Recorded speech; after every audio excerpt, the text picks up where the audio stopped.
Amazing. Look at me. Hey, look at you. Noah? How are you, Noah? How are you? I'm How are you? depressed. I'm depressed. Really? That was a plot twist. I didn't expect that. Huh. Neptune has moved into Aries. Neptune in Pisces was so good for the mystical arts, They Andreas. were so good for each other. It was beautiful. It was a It's beautiful like a time. better Everyone for things. started looking at astrology again. Now Neptune's in Aries. People just want to look at war. Oh It's a my sad god. time. I'm I sorry. like The show's but, done. The show's done. We're done. but Ends. war is the most profitable time for astrologers. And for Yeah, most but people. I'm not prominent enough to get booked by the warmongers. Have you That's tried wearing Versace? I mean, or something? We already have a guest. Like, this is what's crazy. I haven't even begun to begin. And as you're complaining about Neptune bringing his stuff over out of the house. Okay, hold on. So this is F chat. This is where all we do right. the uncensored chat. F chat is where all the ladies like to be. You know, all the men want to be like the men who are in the ladies' room. That is F chat. And F chat Xirtus, that's the sexy part of F chat. This is where all the best people belong. And I found one of them. And this would be Connor Rune Soup. What's up, Connor? Hey. Oh, how's it going? Aloha. So, do you know the deal, or did you just pop in here because you love F chat? How'd this happen? I was talking to Noah earlier. He posted on one of the Rune Soup like kind of Fantastic. subreddits. Yeah. No, that's great because then you kind of know. Some people just pop in here like, "Hey, I want to be on TV," and so at least you know. No.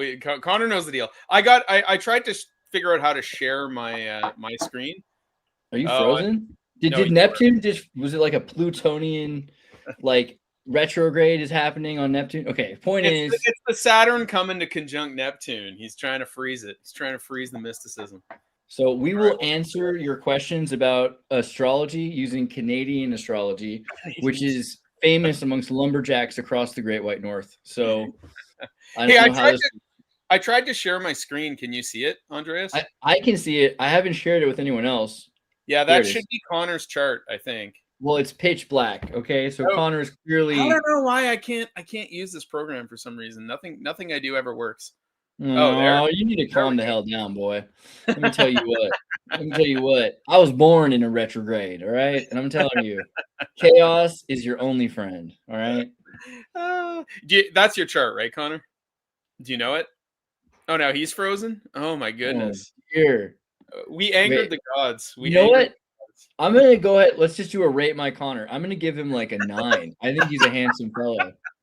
All right, Wow. here he is. What's up, bro? Hold on, we're trying. What? I can't even see anything anymore. There we Yeah, are. I'm too So, depressed to rate anything. I'm and sorry. I'm clearly a Neptune. very professional YouTuber.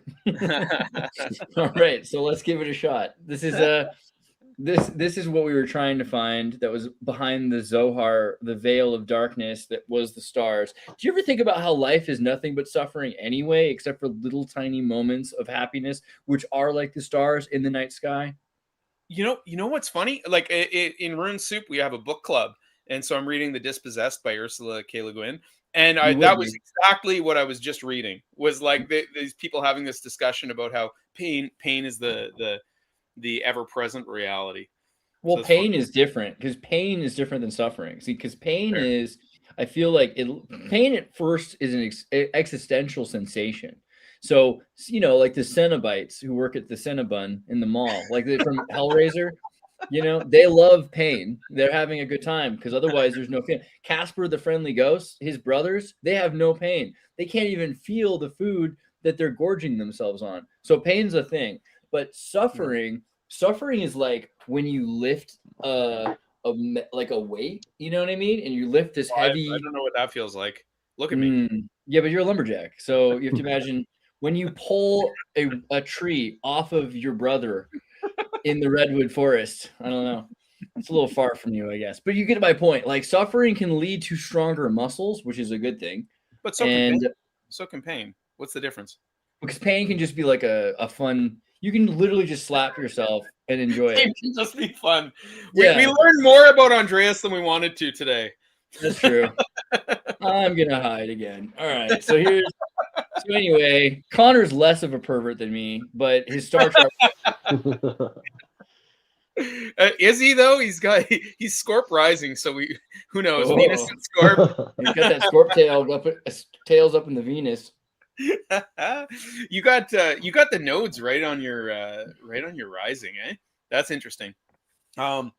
So yeah. So eclipses are probably pretty important for you. You're gonna feel your eclipses more. Yeah. Yeah, I've noticed that. It's like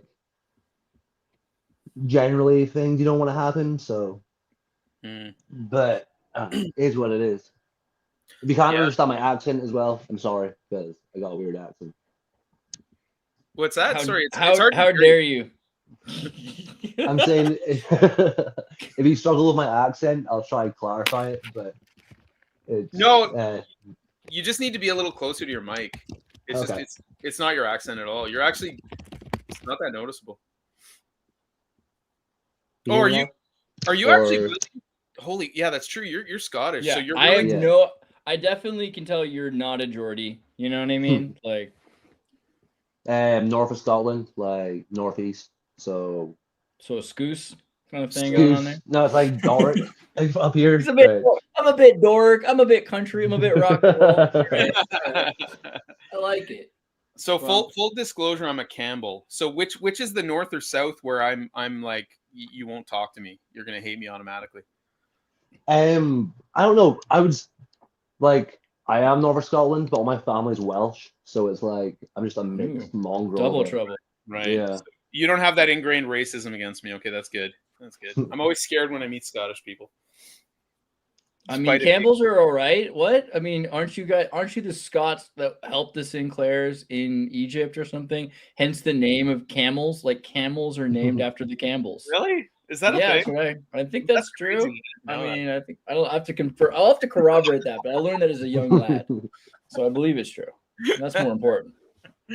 All right, let's pop this chart up. Let's actually start the show. All right, yeah, because his nodes were inflamed again. Tell me about this. All right, my lymph nodes are inflamed. So you're born in the towards the end of that whole like indigo generation we talked a lot about the last episode. But you're born under the actual like Uranus-Neptune conjunction, eh? Which is pretty fascinating. So that's although it's not angular for you, so it's not important for you. But you've got Mars opposing it. Oh, that's a whole complex, yeah, because you've got this massive like grand square in cardinal signs, which sort of implies, in general, you having a difficulty with like authority. Like any sort of like authoritative structure is going to be pretty complicated for you. Am I supposed to just agree when I agree, or? Yeah, or you should, if you're Scottish enough, you should argue even when you agree. But, but yeah, probably that's a correct statement to say. But I guess on this show, that should be kind of a given, I guess. Interesting. Yeah, and I mean you've got like Saturn close to your IC, and then you've got Chiron right on your midheaven too. So this whole complex about like what do you do for work? Right now I'm driving a forklift in a fish factory. So pretty boring. Okay. Sounds like a country western song. And before that I did merchant navy, and then as a chef as well for about 8 years. Oh wow. Okay. Huh. Yeah, bring the chart back up. Okay. So I want to talk about that grand square because you've got like a fallen Mars in Cancer, right? So there's a tendency with Mars in Cancer to be doing things for people that don't even necessarily want it, you know, like there's this tendency to be like putting your energy where it wasn't necessarily asked, but from your perspective, it's very like, this is what I'm trying to help you. You know, I'm trying to do the right thing. And people are like, yeah, but I didn't ask you to, you know, move these fish for me. I wanted the fish where they were. You're going around with your forklift moving fish for people. And it squares your moon. So like, it's like, but there is like mutual reception between your moon and Mars, which is pretty interesting. So, there's a, but it squares your squares and opposes Mercury, and then this whole bizarre complex with Neptune and Uranus. Oh, it's complicated. It's complicated. I got Yeah, it. come on, Connor. Why have to go make things so complicated? I don't understand. Just I don't really know what's the is this- complicated is part this- either. Yeah, just internal issues, like fucking just emotional things, or just in general how it's gonna play out. Yeah, help us understand what's so complicated here. It looks like he's a perfect square. I see Yeah. this bright red square. Everything looks great. What's the Well, problem? here? squares are challenging, but the challenge I'll is say. for us to grow and do more impressive things. Like, I got to know more about you, Connor. I'm actually like a little flummoxed by your chart.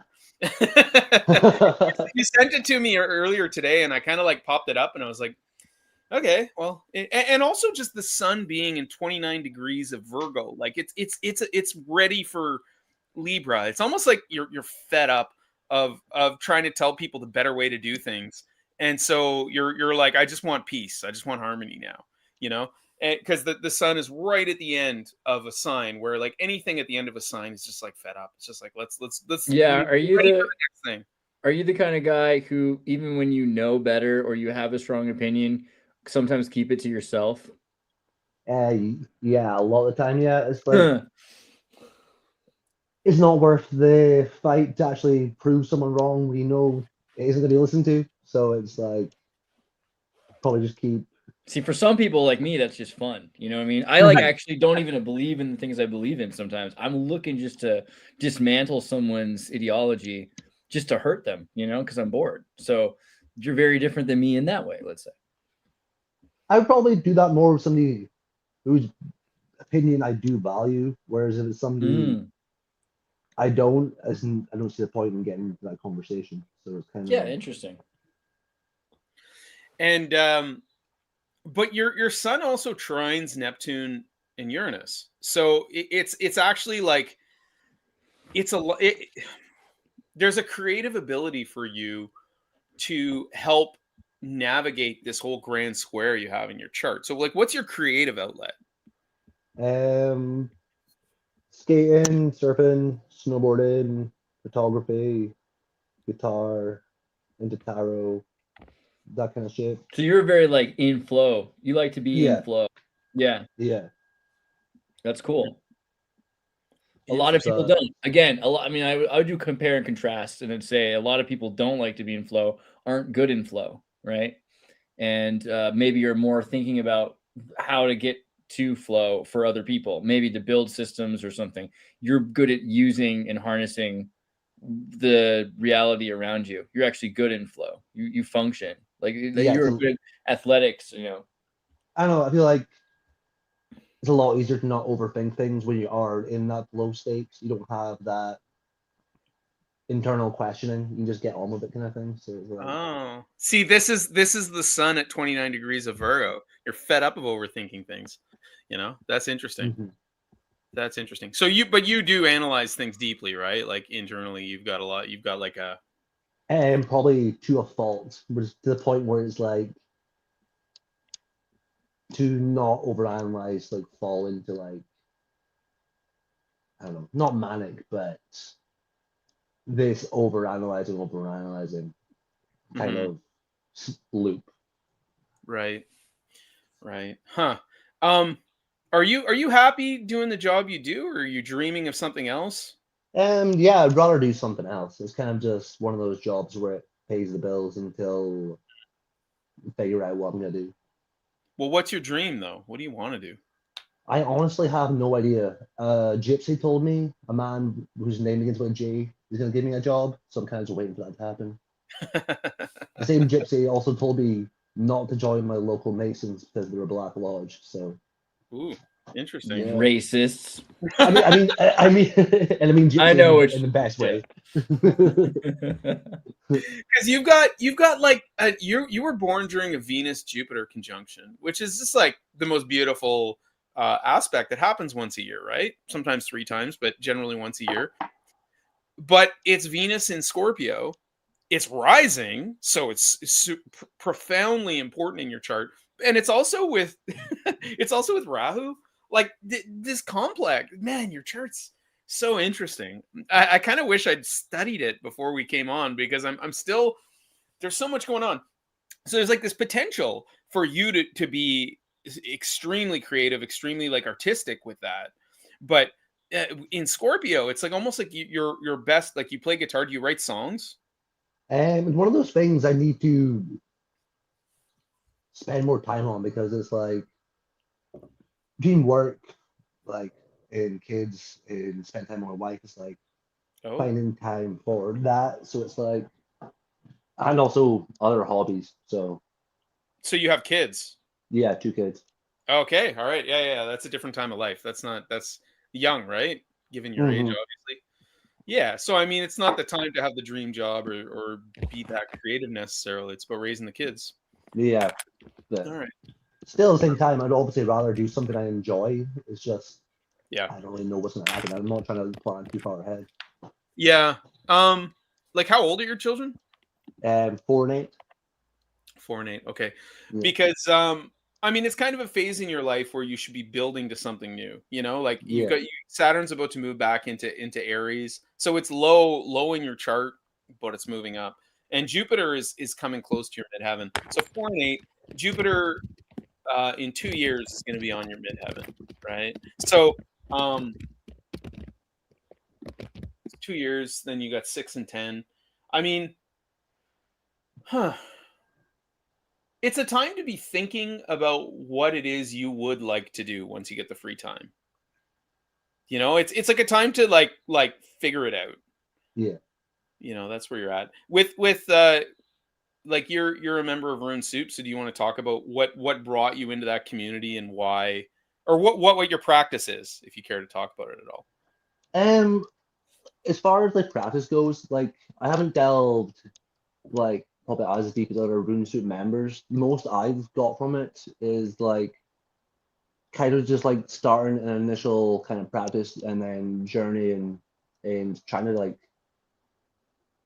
try to have a dream journal and doing the daily prayers, sigils, just basically trying to figure out the basics, because I don't want to burn my fingers too bad with that kind of stuff. I didn't try to like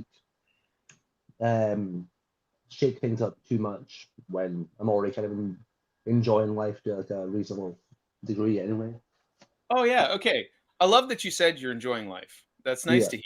You know, and you've also got that Venus Jupiter is trining your Saturn, you know, like and Jupiter rules Saturn. So yeah, man, you've got a good chart. Like it's got enough conflict in it that you can use it to produce something. And with that like Venus Jupiter rising with Rahu in Scorpio, it's like you're if you're gonna write a song, if you're gonna write like the heartbreak song, you know, that's gonna be better for you than, you know, a lot of other things.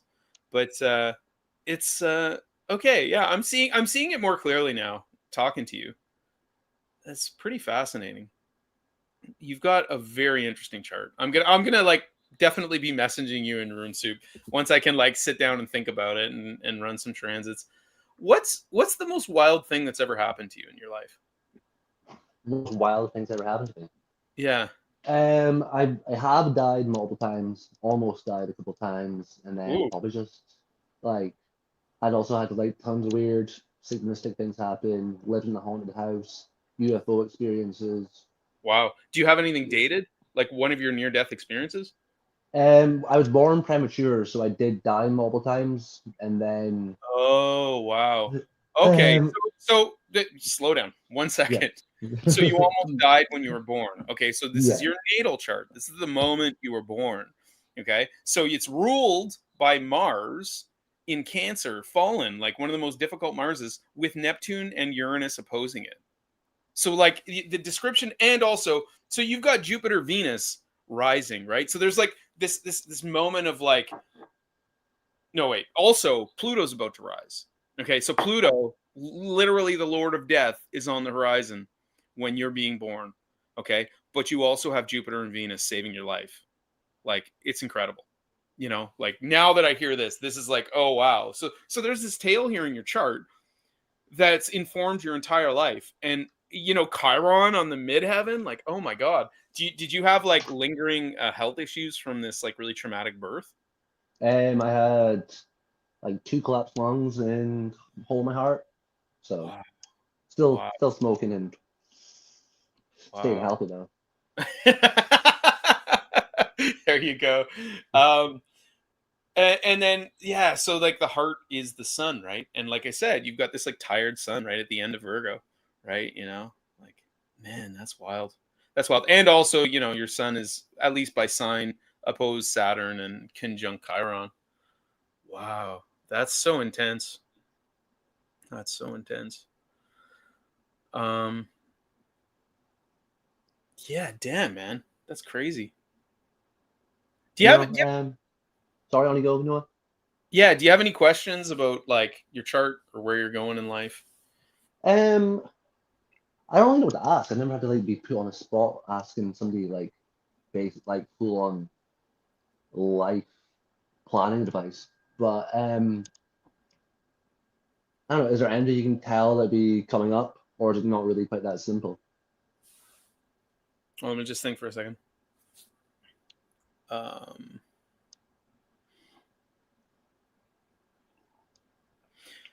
so yeah, most of the like right now, I mean, obviously you've got Saturn squaring your sun. So, but that's like about to end, right? Like Saturn's going to move past it pretty quickly over the spring, and so that's like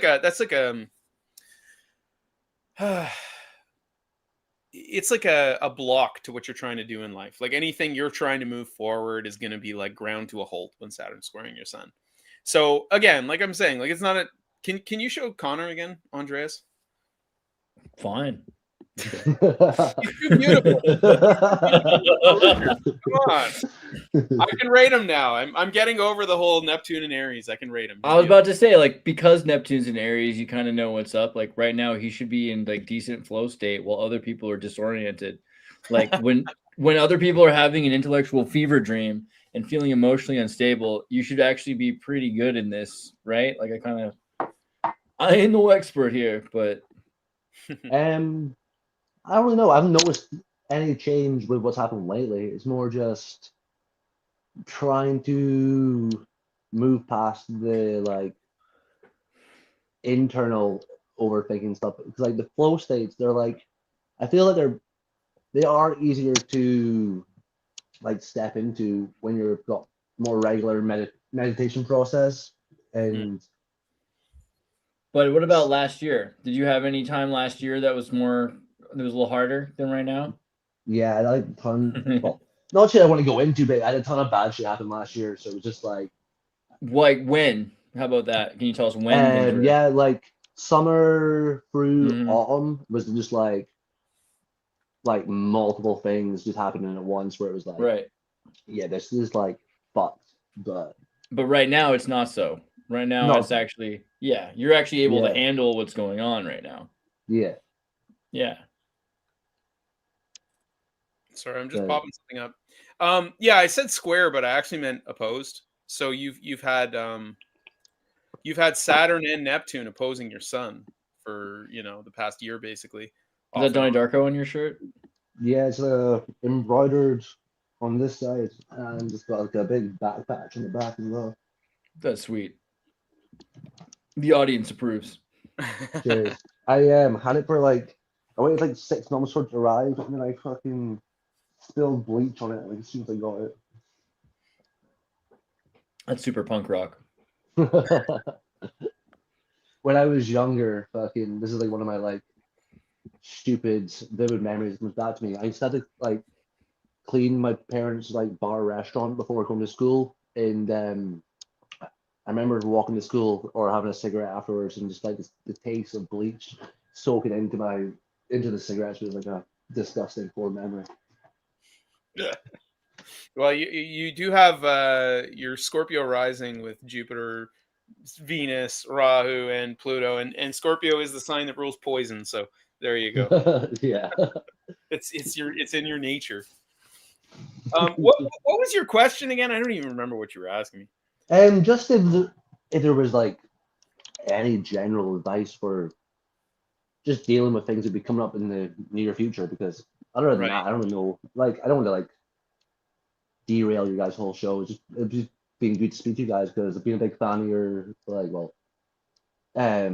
your show has been more recent, Noah, but Xirtus' shows for the past like 2 years. Oh, really? Oh, Yeah. I'm flattered. Well, I've been a fan of your nation ever since before it was taken over by the British. Freedom. Yeah. All right. Well, like you're coming out of like a difficult time because you've had this like Saturn Neptune thing going on opposing your sun. Now Saturn and Neptune are about to meet each other at 0 degrees Aries, which is out of sign but also opposing your sun. So like this spring, it's going to continue to be complicated and difficult because Saturn is going to restrict and Neptune is going to give these like visions to your sun that it's not able to produce. It's not able to actually manifest. Okay, but as of like this summer, it's going to get better. Like you're not really getting slammed after that for a while. You know, like things are improving for you. Sounds good to me. It's like I feel like in general, it was like I went through things, and then now that I've got my head more straight, it's more just like waiting for a change, but not actually sure when it's gonna happen, kind of thing. Like in like a next step kind of like chapter kind of way. Well, if I 1 second, like, yeah. So you're asking questions which are progressions are a little bit more, more what it is. I'm gonna pop up. 1 second, Connor.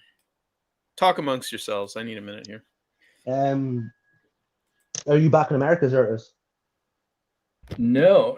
I'm in the Saxon territories between Germany and Austria somewhere that now sometimes is argued between Germans and Poles. Do you think you'll be back before World War III starts, or are you kind of just lingering about? Bro, don't you feel like World War III started already? Well, yeah. I mean, like heavy starts. I wonder about that. I feel like I mean, yes, I think so because there probably will be some sort of serious conflict, but I think the idea of hearing about ice all the time to me just rings Cold War, and a lot of what I'm seeing right now is this isolatory period coming. Technology being gate-kept by corporations. Pretty soon it'll keep people from communicating with each other. That's what it takes really to have such a serious conflict, right? How would I and you fight over America and Scotland, let's say? And the only way that could happen is if we weren't able to become friends and if we weren't able to keep our friendship. So you have to cut communications. And I think that's what we're going to start seeing first. We're going to see communications cut. It'll be a lot harder for people to communicate with each other.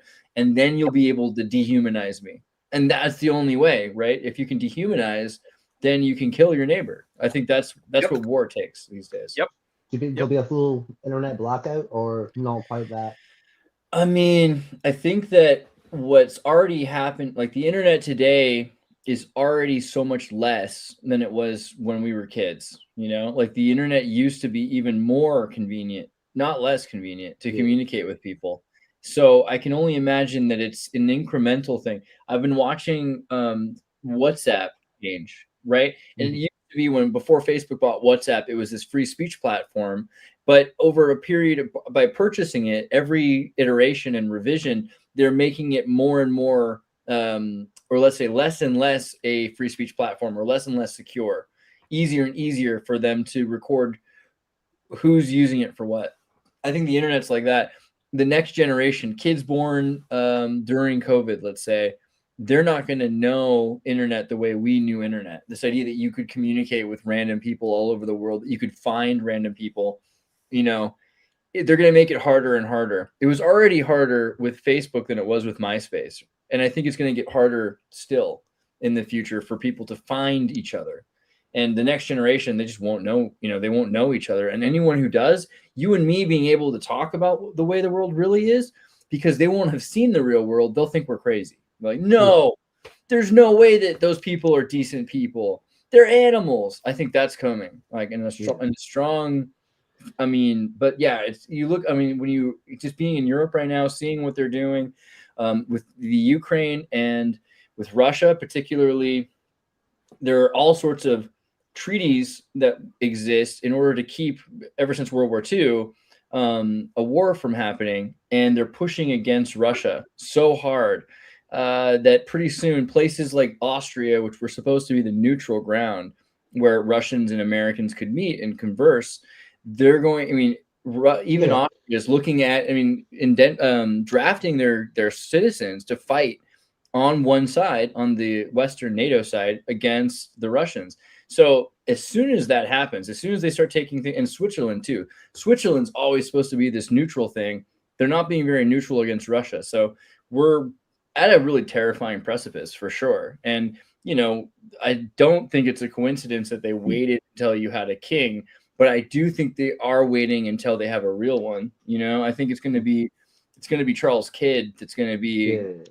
the war lord, the lord of Hmm. war, right?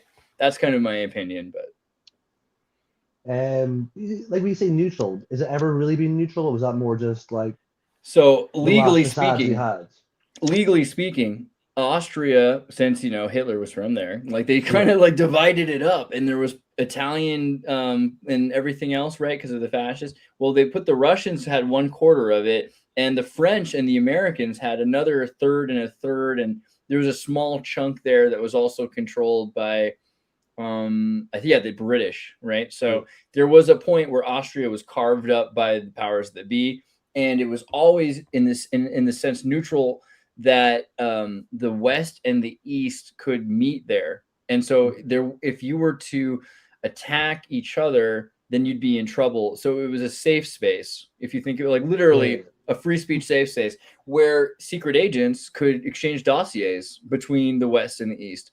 So, I mean, it kind of had to be, right? And this is kind of what Casino Royale is about with James Bond, was that Yugoslavia was sort of like that for a minute as well. But Austria has always been that place because you need a place. And with the internet, maybe they're thinking they don't really need a physical location anymore, that they could just have an exchange of information. But Austria was for a long time at least legally neutral. And, if you look at the Austrian state, watch at some point, we'll do a conversation more about this on Europa with Raphael. But the Austrians definitely had Russian TV and American TV and British TV and French TV all at the same time. And they were kind of universally hearing from everyone, and they were open to all of these ideas. It was a lot more neutral, I would say, after World War II. And today, there's definitely a push. The narrative is against Russia, right? And Russia's, for whatever reason, the status quo enemy. And I think it's because they have so much sovereignty that NATO doesn't have. And that's the big concern, is that they want everyone to be part of the same World Bank under the same debts, and Russia's refusing to be under those world debts. So there is definitely an argument that's occurring, and I don't think neutrality is going to last, right? I got this right here. Daniel Craig 007 got a real cool thing going with that Illuminati Hydra thing, and then just ruined it with that very last movie. I'll admit I haven't actually seen the last movie. I'm sorry. Do you have his? Sorry.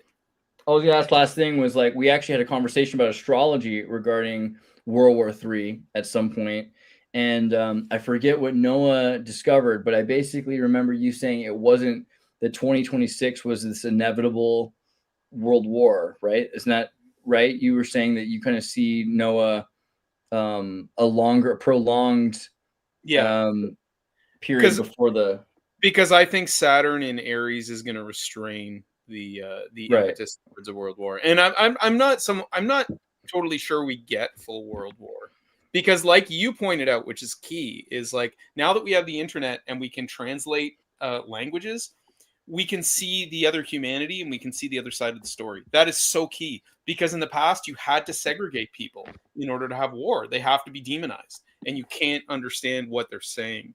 So I don't understand how we wind up in world war. I know, like Gordon White from Rune Soup, like he's saying basically it's the CBDCs. Like once they get us on a digital currency and they can shut off your bank account, it's like, well, your kid goes to war or your whole family starves. Like, choose, and that's the only way I see it happening right now, because I just don't think anyone cares about their nation enough. Like nationalism. It's like, I think it's like easy for us to kind of say that, but there is a lot of people that do fall into that trick still, because like obviously we can view that as like there's like no point in this kind of war, but there's so much people when you just look online that are totally in favor of all this bullshit, and it's like, No, totally. I it's see it all like, the time. It blows my mind. There are tons of people that just think that they should follow the status quo, and then you ask them like, "Wait, but don't you they're so upset at the other people. Like, wait, but don't you realize that they're just following their status quo? What's the difference? Like, well, their status quo is wrong, and my status quo is right." You're like, that's crazy that you can say that. You're somewhat conscious of what you're saying right now. That's what I'm seeing more than ever. And there are a lot of people. I mean, maybe the optimist in me is saying that most of them will probably like not survive that many more booster shots and we'll be okay. But you never know. Do you want to pop up his progress chart? Yeah, let's go. Let's go. I think to it's this guy possible here. this is still an astrology show. I'm not sure, but I tried. no, it's good. It's good. I appreciated that. So Astropolitics. So yeah, like when I looked at your do you know what progressions are, Connor? Do you have a concept? I'll be honest, no, I'm not gonna try like pretend I'm smart than Wasn't Well, Kamala please Harris a don't. progressive? Don't you know something you coconut don't doesn't know? fall out of a tree. By being honest about that, we all get to learn, which basically like the idea of secondary progressions is that every day equals a year of your life. So like you move the chart forward after you were born one day, and that's like year one, second day, year two, right? So it's this like slow progression that happens. And like you in the past year had your sun move into Scorpio, your progressed sun, which is a huge shift, right? Like every 30 years, although like wherever your sun starts. So like basically year one, you were a progressed Libra, not progressed Virgo within your chart progressions, which is like this inner unfolding of your life, right? Like how you relate to your chart slowly unfolds. But this year, your progressed sun moved into Scorpio, and that tends to be a tumultuous time in life. Like it tends to be really things shift, things change, right? Like and often it's traumatic. It's like, oh my god, like your creative work in the world has suddenly shifted. Like for me, when my progressed sun moved into Cancer, like I had a child. You know what I mean? Yeah. And it wasn't planned. Like there was a moment where it was like, oh my god, my whole life has completely shifted. Okay. And so it can be big changes like that.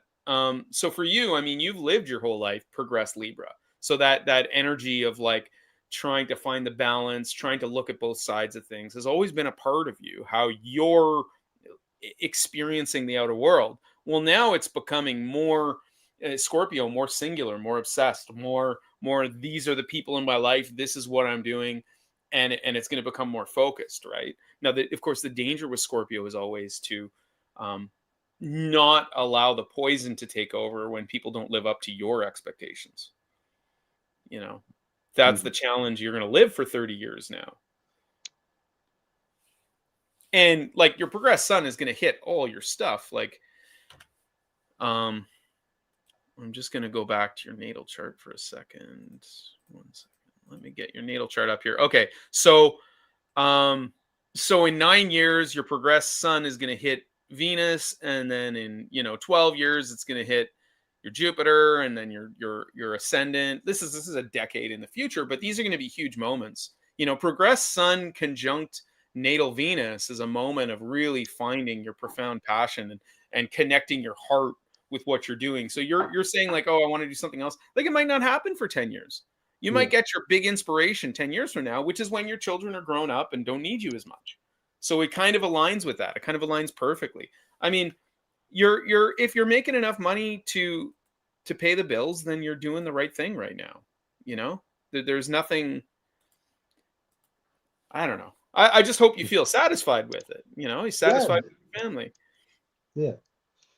It's been good talking to you guys though. It's been like obviously just as a viewer for like for the last while, it's like weird talking to people you've watched. It's like I don't know what to say to them.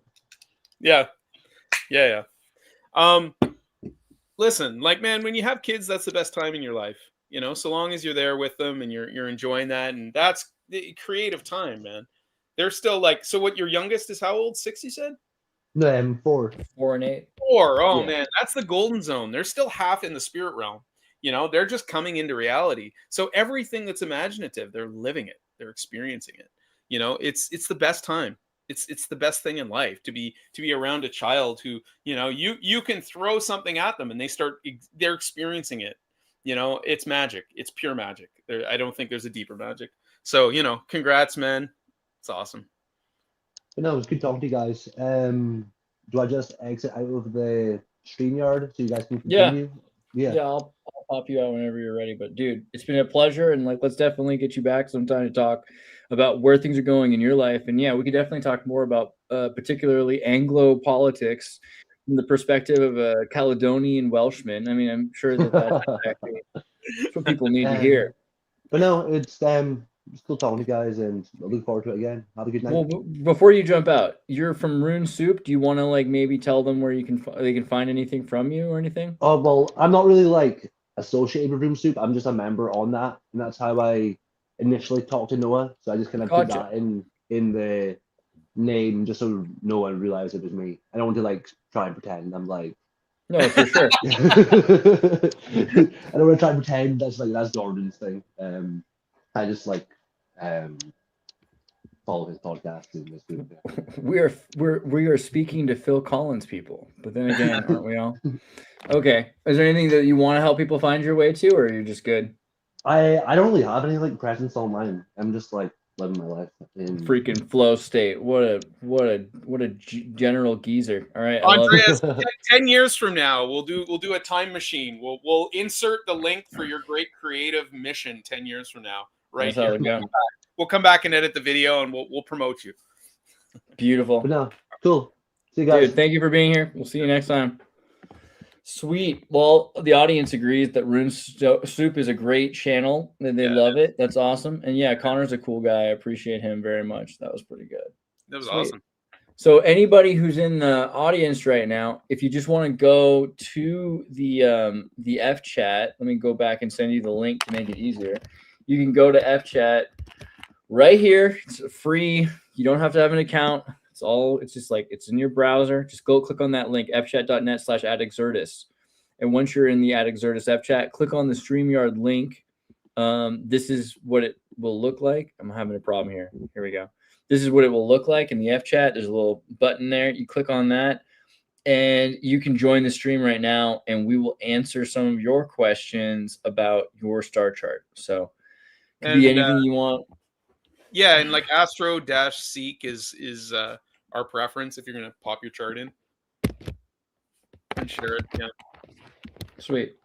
So yeah, someone jump in because we don't have anybody right yet. So in the meantime, while we're waiting for someone to maybe jump in, Noah, do you want to tell us maybe like do some like horoscope about the future? You want to talk about what's going on in the end of January and what you expect through February?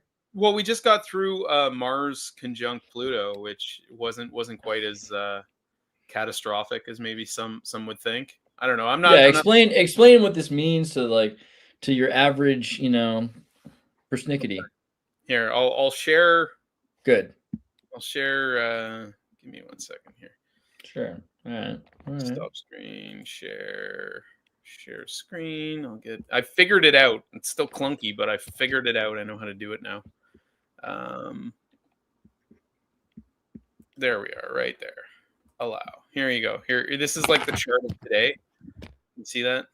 We got that up. Where are we at? Yeah. Oh, can you zoom in on that? I don't even know. 1 second. Maybe I can. You have to do Control. I can do it on my end. Yeah, I can do it on my end. All right. It's ugly. It's ugly. Anyways, basically we've got a stellium in Aquarius right now, which is interesting.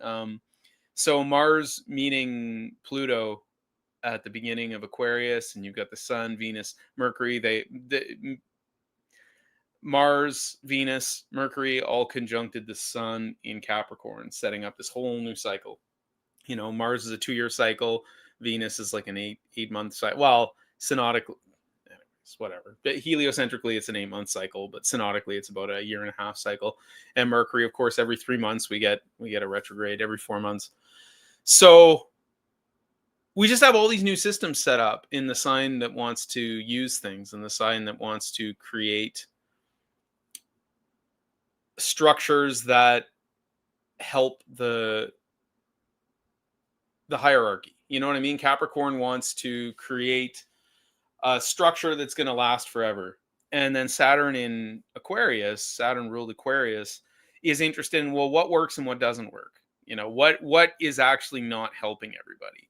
So all these planets opposing Leo, which is the sign of kings. So it's interesting you were saying how King Charles, you think he's going to be the war king. I mean, I'm surprised he lasted this long. I thought he was. No, I'm sorry. What I was trying to articulate was that he will not be the war king. Oh, and that sorry. his, I was his doing son, something I believe his son will be the war king, and that they're waiting for him, right? Yeah. Because Chris, you're not in home right now. You can always jump in on your cellular and just tell us your birthday information, and we'll do your chart for you if you're interested. Don't even worry about it. Yeah, because all this all this energy in Aquarius opposes Leo, the sign of kings. So it's like a bad time for kings. It's a bad time for royalty. We're about to have at the end of not the February 20th or something like that. We're going to have an eclipse on Donald Trump's descendant at the very end of Aquarius. So that's really where this whole stellium is probably going to come to light. We're gonna see some stuff, and this whole year is, you know, we're waiting for Uranus to move back into Gemini for things to really kick off this summer. You know, and then when Mars meets Uranus, the beginning of summer, it's going to be interesting. We got an interesting year. How? What do you think? Well, because we've got all the outer planets have been like flirting with new signs, right? Pluto's been securely in Aquarius for a couple of years now. Neptune's just moved back into Aries, and then Uranus goes into Gemini. Every time Uranus is in Gemini, the U.S. has had a major war, a redefining war. Like, it was founded with Uranus and Mars in Gemini, so that's like a natal signature for the U.S. chart. And then the Civil War happened with Uranus and Gemini, and then World War II. They got involved with World War II once Uranus got back to Gemini. And that's really the war where the U.S. secured themselves as like ruler of the seas, right? Where they started controlling all the shipping lanes and everything.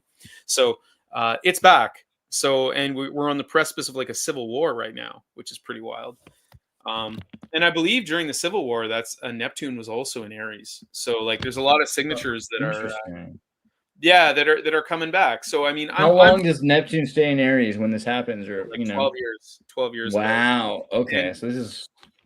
Yeah. And Uranus is going to be in Gemini for 8 years. So, like this summer, it's all in. All these planets are staying in their new signs. They're all Yang signs. They're all spring, and Uranus or Pluto is in Aquarius, which is a winter sign, but the other two are in the most independent signs out there. So it's like and they're all in sextile and trine patterns with each other.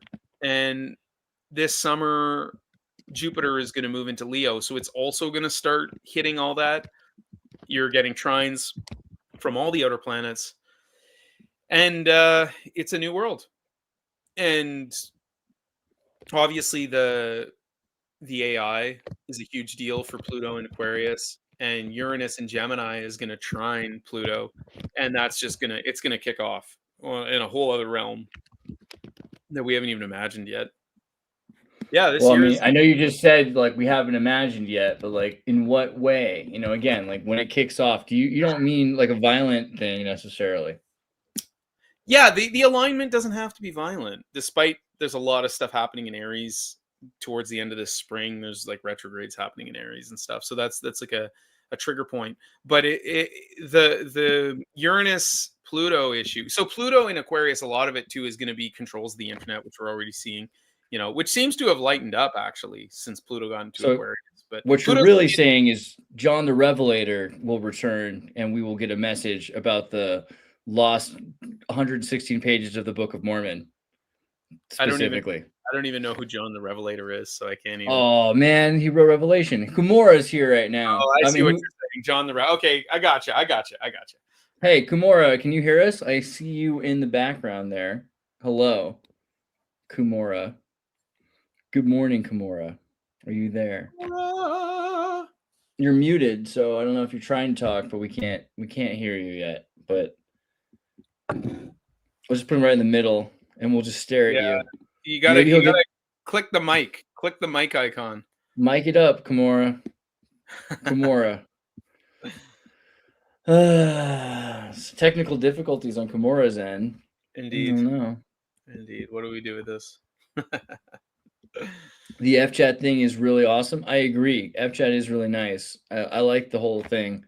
And anytime I don't like anything about it, Tawny fixes it and makes it better. So that's probably my favorite thing as an egomaniacal narcissist, is that if I have an idea, people that think it's a good idea are actually like helping make the idea possible. All right, Kimura, you get a second chance when you can log in. Let's try Peterson's. What's up, brother? Hey, is this JB Peterson or BF? Oh, BF Peterson. I have a few Petersons in my life. Not the least of which Michaela or Jordan. Lucky. Did anyone ever tell you that? You know what's that? You are just the sweetest gentleman. You just know exactly how to get to a young boy's heart. I gotta say, you look like the kind of guy who has the biggest VR collection in the world and likes to make helmets that kill people when they play video games. I think that's really sweet of you. Well, I'm gonna do you a solid because I don't know how much you know of your own chart. Do you know your own chart already? No, I don't. Well, dude, this is great. We're gonna actually like do this together then. Let me pop it open for you. Okay, so we're gonna go to I want to pop it open, bro. Okay, so horoscope, Astro-Seek, Astro-Seek. That's our buddies thing right there. Yeah. I need the time that I was born, right? Yeah, you gotta figure that out. Yeah. Okay. Call your mom while I'm doing that. Yeah, exactly. Yeah, I have that one. So sweet. Okay, so I'm having a moment here. It's not letting me load it. Is the site down right now? Oh god. You gotta give the dash. I did done the dash, bro. Look at this. Oh, there you go. It's right there. I clicked on it. This is me clicking on it, and then this is what happens when I click on that page. It's Bing.com. Bro, What's going on this is it. I mean, hold on. You know what? Give me a second here. Let me try again. Oh, it might actually be down. No, it's not. Is it working for you? Yeah. Here, what's your birth situation? Let me know. What's your birth situation, bro? it's March 22nd, 1981. 1 second. March. Getting the 22nd, 1981. You said? Yeah. Let me get the time for you. And it was Eastern. I don't know if you need. I need where you were born. GPS location of the hospital. Well, city's good enough. Okay, it was Lowell, Massachusetts. Lowell? Yeah. Yeah, okay, I got that. At what time? I see Vega. Vega, you're on next, okay? We're gonna do Peterson's chart right now. All right. Do me a favor and put your deets, your like time and place of birth, or your astro chart stuff. You know that stuff? Put that into the private chat for me so I can get that ready for you, okay? And then we'll get back to you as soon as we're done with Peterson. All right. What time were you born? Wait. Yeah, I'm getting that. Oh, you don't I think it was 8 a.m. 8 a.m.? Okay. Wow, on the dot? We got a rough time. The It's like signs of a 8:01. true Irish Catholic woman is like punctuality, I think. 8:01 though. All right. Something like that. Yeah. Can we? I mean, how significantly does it change?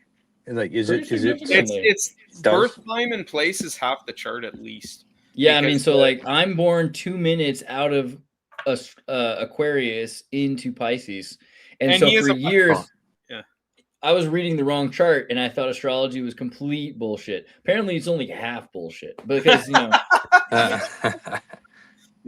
You are so Pisces, Andreas. It makes me laugh that people kept. But you do have Mercury in Aquarius and some other things in Aquarius too. So you've That's got true. I Aquarius energy, so it's not wrong. I can present as Aquarius. Yeah, exactly. Yeah, you can present well. Other than when it comes to like what time we're going to do the show at and things like that, that's very Piscean of you.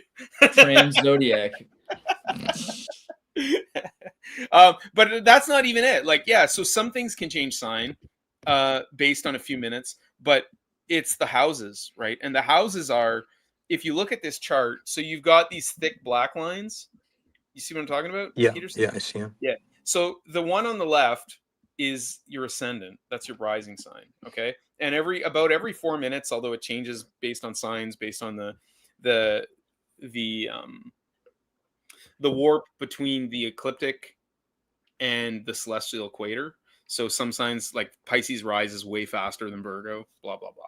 Anyways, your ascendant is what was rising on the eastern horizon. Okay. And so that defines who you are and how you present yourself to the world.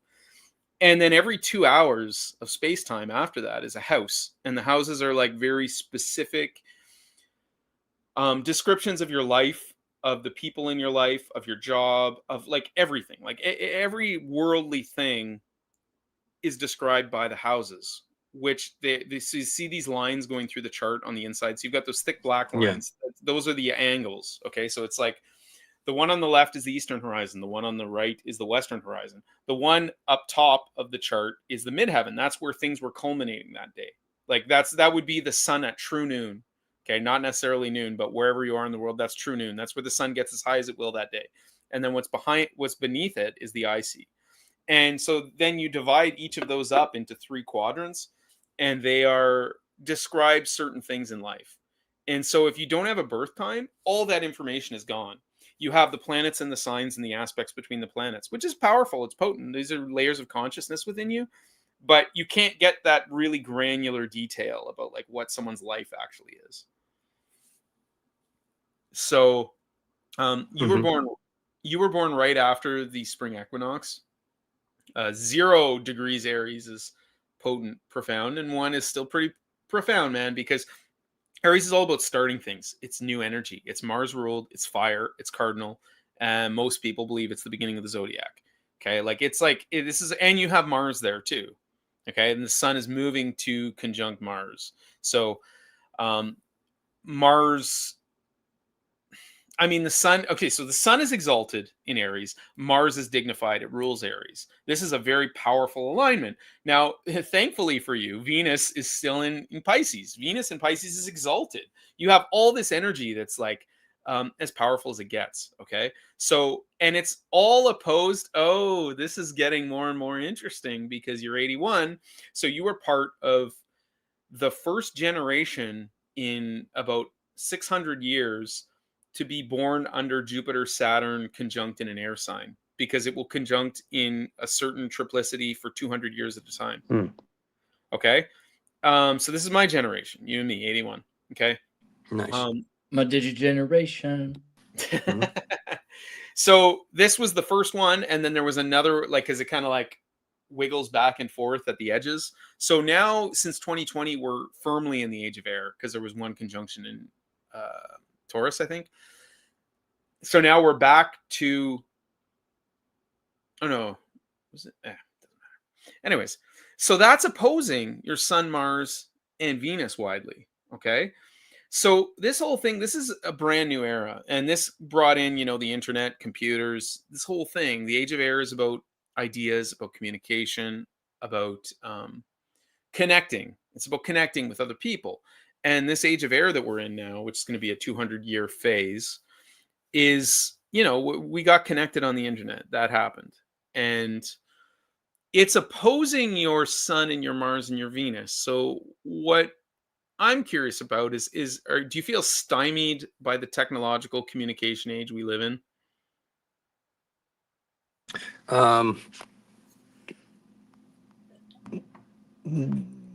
I don't know how to. I need to think about an answer for that. Okay. I would say Peterson's all about the I don't want to speak for you, but I know that you love the value of the fishing net that collects so much information, right? Because there's so much misinformation out there. And the fact that you are personally able to look through, we've done a show together, right? Open source intelligence, which we better get back on that now that the new world order, new year has begun. But yeah, I think you're all about how information can be used and abused. Would you agree? No, I would agree. And that, like, in retrospect, I think I do feel stymied. It's just, I think I've just gotten calloused over time. I no longer care. Like, I'm pretty cynical about it all. Yeah, that sounds about right. And like, so I love that you said a fishnet, you know, because he's got Mercury in Pisces, Venus as well, right? So Mercury is considered like, Pisces is considered the weakest place for Mercury, except I kind of, it's my favorite placement. I love Mercury Pisces people because they're so open to ideas. They're so open to what's coming at them, right? Like Mercury and Pisces people tend to be able to kind of take into account just about anything anyone's saying. Why it's weak, though, is that sometimes they can hear what someone's saying and go along with it, and it's not the truth. Like it's somewhat credulous.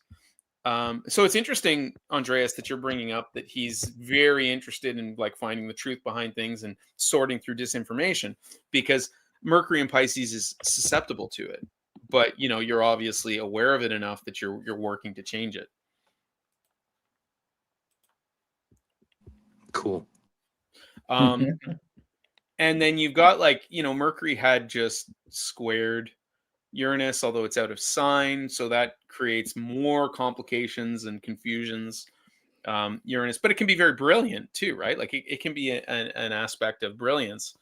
But you've got like a tight trine between Uranus and Venus in Pisces is exalted because Venus and Pisces can find the beauty in anything. Like they can really align with just about any aesthetic, right? Like what I find weird about Peterson is he has friends that totally don't vibe with his ideology, right? So we will, similar to me, we will have opinions, feelings on what we think is right and what we think is wrong. And yet we have weird, Peterson, bro, you have so much compassion for people that see the world completely opposite to the way you do, right? And you're still friends with them. You still love them. I can tell you still love these people the way I do. Right? Yeah. Well, so his 11th house. I mean, we have a rough birth time, right? We're using a rounded off time, so things could shift. But from what I'm seeing, the 11th house is the house of friends, and he has Venus in Pisces in the 11th house. So that just describes what you're saying perfectly. That he's able to just no, these people are humans, and I have compassion for them. And just because we disagree, that's not that important. And like I said, like Mercury in Pisces is able to connect with people from a vast degree of disparate ideas, right? And not be judgmental about it. Be able to because Pisces is a water sign and it's mutable and it's Jupiter ruled.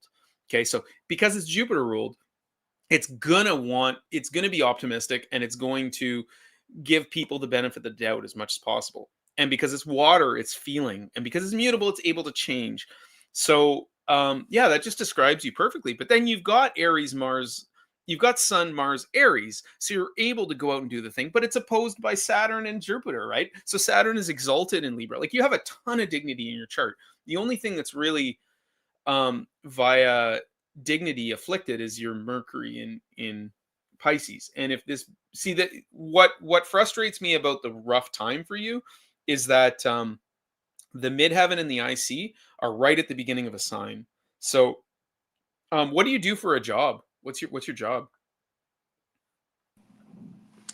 It's a good question. Defense. Interesting. And you've got Moon exactly conjunct Pluto, which is tough. That's a tough one. But, power structures, the hidden master and such. But that's your inner world. That's your subconscious.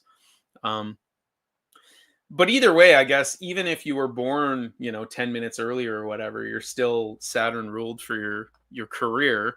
And you've got Saturn, Jupiter in. Is it like intelligence? Is it more like intelligence than? There's an aspect to that, but yeah. I don't know what the alternative would be. I mean, it's like sensors. Yeah. Be a little careful with some of this stuff. I'm always concerned. What you talk about, you should be careful. How about in terms of communication? Do you feel like communicating with language how do you feel communicating with language? I mean, very good, very high level. I mean, I've refined that over years. Super mercurial, and then, how do you feel communicating with people that don't even speak the same language as you? Yeah, no, I can. I'm like the universal communicator. Exactly. Mercury and Pisces, yeah, interesting.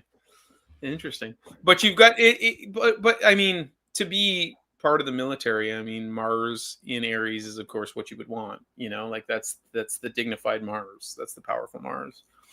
And then your sun there too. Yeah, that's really interesting. And also this like Jupiter Saturn is right on your 6th house cusp if we do have the accurate time. And the 6th house is where you would put work, not career necessarily, but the actual drudgery of work. And you could also put soldiers in the 6th house too. So I find that kind of interesting. And then your moon Pluto is pretty close to Spica, which is like really like the most benefic star in the sky. That's the sheaf of wheat in the Virgin's hand, and it's a beautiful star. And you and I were born with Pluto on it, so there's like a certain there's a certain struggle with bounty and with the better things in life. And your moon is right there highlighting that, so probably if you had a lot of abundance in your life, that there would be some guilts around it and some questions about where it should be going. Do you have any questions specifically about your chart? Yeah, I'm curious to know who my nemesis is. Who your nemesis is? Oh my goodness! Wow. All right. So because he loves a lot of people, you know what I mean? And like I think we both are in that circumstance where, like you just heard him say, it doesn't really matter if we disagree. That's not for a lot of people. That's the end of it. If you disagree with someone, even on like a little thing, that's what makes them a nemesis. For you, that's not the thing. But for maybe some of those people, that's what makes you their nemesis, right? That you don't have the same feelings. And it's hard if you come at them with love and you're unconditionally loving. I mean, how do you know, right?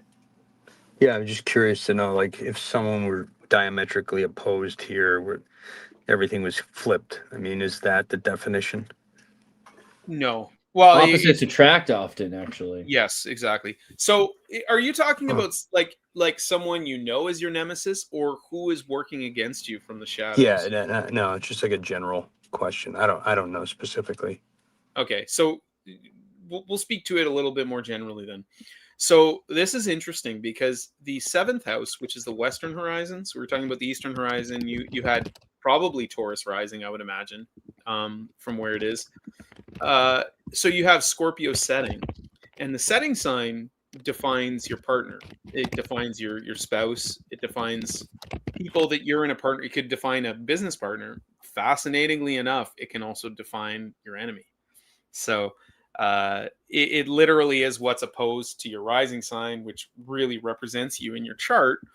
But it can also be who's against you. But it's open enemies. It's the enemy so you're like in a partnership of battle, and so if it's like this open enemy, and it's amazing that it's going to also describe your marriage partner, but it's the oppositions attract, right? It's like your best partner is going to be the exact opposite to you, because they're going to have strengths where your faults are, and likewise. So if we go to your enemy as Scorpio with Uranus rising, or Uranus setting, sorry. So right off the bat, I mean, your enemy is going to be like shocking. It's going to be somehow eccentric, somehow strange, somehow different. And it's ruled by Mars. So it's Mars in Aries with the sun. It's going to be powerful, although you can't see Mars. It's hidden. Now, when you go to hidden enemies, okay, which is a separate thing in a chart, who's working against me that I can't see? That's the 12th house. And that's basically what has just risen. And it's considered the most difficult house in astrology, okay? Which is interesting because it's like the sun, once it crosses the horizon, that's in its most difficult place. It's like it's struggling to be born, okay? Which is why the 12th house is what was happening while you were being born. It's the 2 hours before you actually got out. And that's traumatic. To enter this life, it's traumatic for you, it's traumatic for your mother, it's traumatic for everybody. Okay, so the 12th house is also ruled by Mars. Okay, and Mars is right there on the cusp of your 12th house, if we have the accurate time. So these are both the same thing. And in the fact that Mars is in the 12th, it's like right on the cusp. Hard to know. I'm going to interpret, because of everything else, that Mars is actually in your 12th house. You were born a couple minutes later than what you said. And it implies that your enemy is hidden to you. but it can also imply, because the 12th house is also the house of self-undoing, that you are your biggest enemy, that there's like self-sabotage at work. Interesting. Profound. Yeah. Yeah. And also the fact that Chiron had just risen is interesting too, but it's in your 12th house. There's all kinds of. What about Nibiru? Is Nibiru on here? No, it's not on this chart. I'm just joking. I We need that appreciate it. Okey-dokey This is chart. awesome. Thanks. I really do appreciate it. Is there anything additional? Any save rounds or alibis you can see? I would want also to hear like what you give him some weather forecast, for the year ahead, like what he should be doing with this year. Like, should he be moving? Should he be sticking where he's at? Should he be pursuing? Okay. Yeah. So you're about to have Neptune and Saturn conjunct on your sun. That's crazy this spring. Like, that's heavy. And this is all like you're in your midlife crisis stuff, which is Uranus opposing itself in the chart and then Saturn opposing itself in the chart. Okay, this is the midlife crisis stuff that we all go through at around the same age. But for you, it's really heavy because it's happening the prelude happened on your Venus, and then the rest is going to happen right on your sun. It's intense. So, and also Uranus is moving through your first house. So you're having a redefinition of yourself. I mean, if we went back 2 years when it was actually on your ascendant, there was probably a big redefining moment for yourself and how you project yourself into the world. Peterson? Soldier! Was that a question? Yeah. About 2 years ago, maybe? 2 years ago around this time? Hard to say because we have a loose time for you, right? So it's hard to know exactly when Uranus would have been.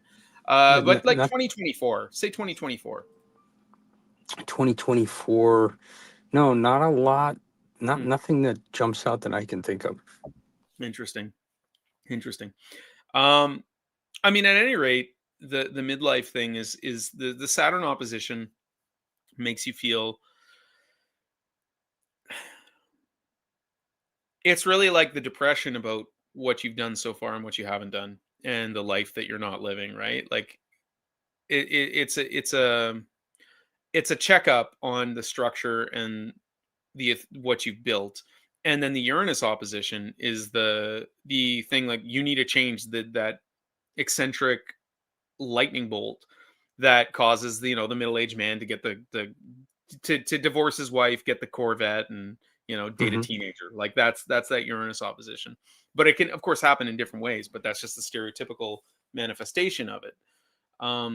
But it's complicated for you because you're going to have Saturn and Neptune meeting on your sun. Now, Saturn on the sun can be a moment where you define what you're going to do with the next 30 years of your life. It can be a moment where you redefine how you're actually structuring your life and what you want to work towards. Except you're going to have Neptune on it, which deludes and makes everything so much more complicated. But it can also be visionary. Neptune can be visionary. Okay, so you might have visions. It's what you're going to be trying to build for the next 30 years is going to be more illusory than what it would be for most people if you didn't have Neptune sort of like mucking up that conjunction. But if your vision is mystical, if your vision is humanitarian, then you're going to have a better chance to make it work for yourself. Yeah. I love that you unmuted to go, mute. Yeah. So yeah, like it's a big moment, man. You're about to have a big moment this spring. So it's worth looking for the signs for like, what is the inspiration? What do I want to spend the rest of my life doing? Because this is a big moment for deciding that for you. Awesome. And yeah, also, this has been, yeah. Also, you're going to have Jupiter this summer right on your IC, which could be an element of luck in your home. If you were trying to buy a new home or something, it'd be a great time for that. But or it expanding family. We're about to close on a house in February. Huh. Crazy. It's a little early. Like you're not getting that Jupiter boost to your IC, but you never know. You could have been born 20 minutes earlier than what you think, right? Like we've got a rough birth time, so that's why it's a little hard for me to time things too much for you right now. But Yeah, that's cool. That's great. And so yeah, you're working with Jupiter in Cancer. It's fantastic. Awesome. And either way, you've got Jupiter squaring your moon, so it'll help. But it could also there could be complications. There could be some difficulties. The moon can represent home as well. So especially if you were born 10 minutes earlier than what you think, then your IC is in Cancer, ruled by the moon, meaning that this Jupiter square is absolutely gonna have some magic for you, but it's not going to come easily. It's a square. It's a difficult aspect. What was the first canonization of all of these attributes, and who defined north is north and south is south, and what, like, dating back, like, is there an original source document? I mean, is it Greek? Is the root? And there are many, and Okay. but for like the oldest documents we have are probably the Vedic documents, but we can't even time them. There are theories that they're like 10,000 years old, like crazy old.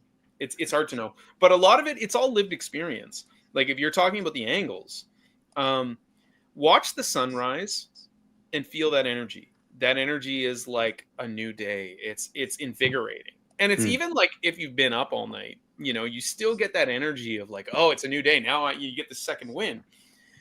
Watch the sunset. You get very contemplative. You get very receptive to the energy of the moment.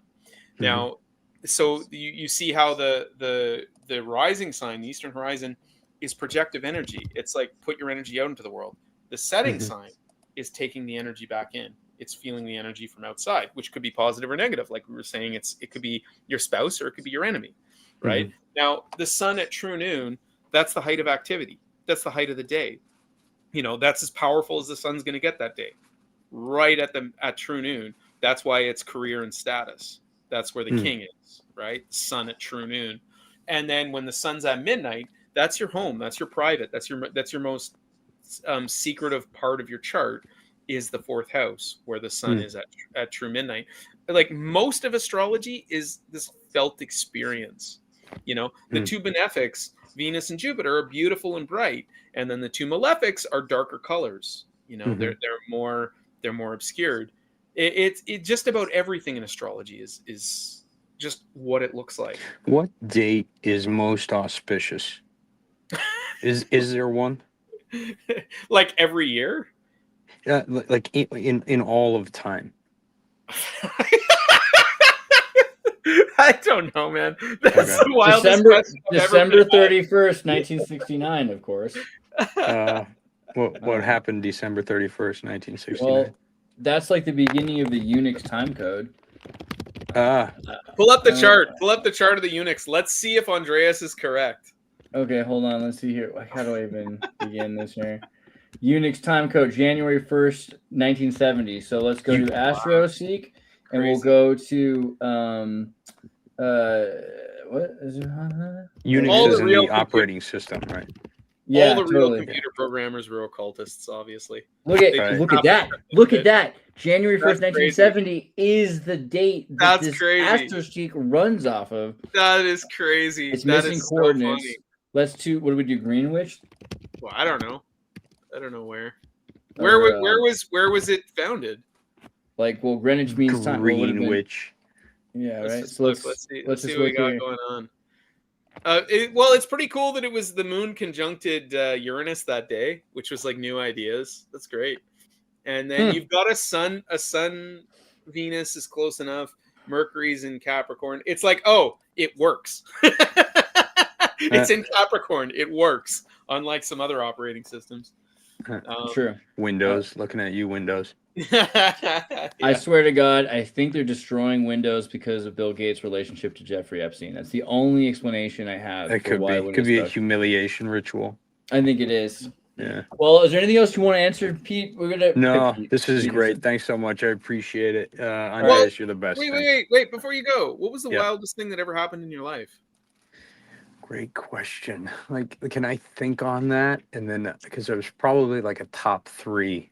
I hope it's meeting me, right? No. Absolutely, that's number one.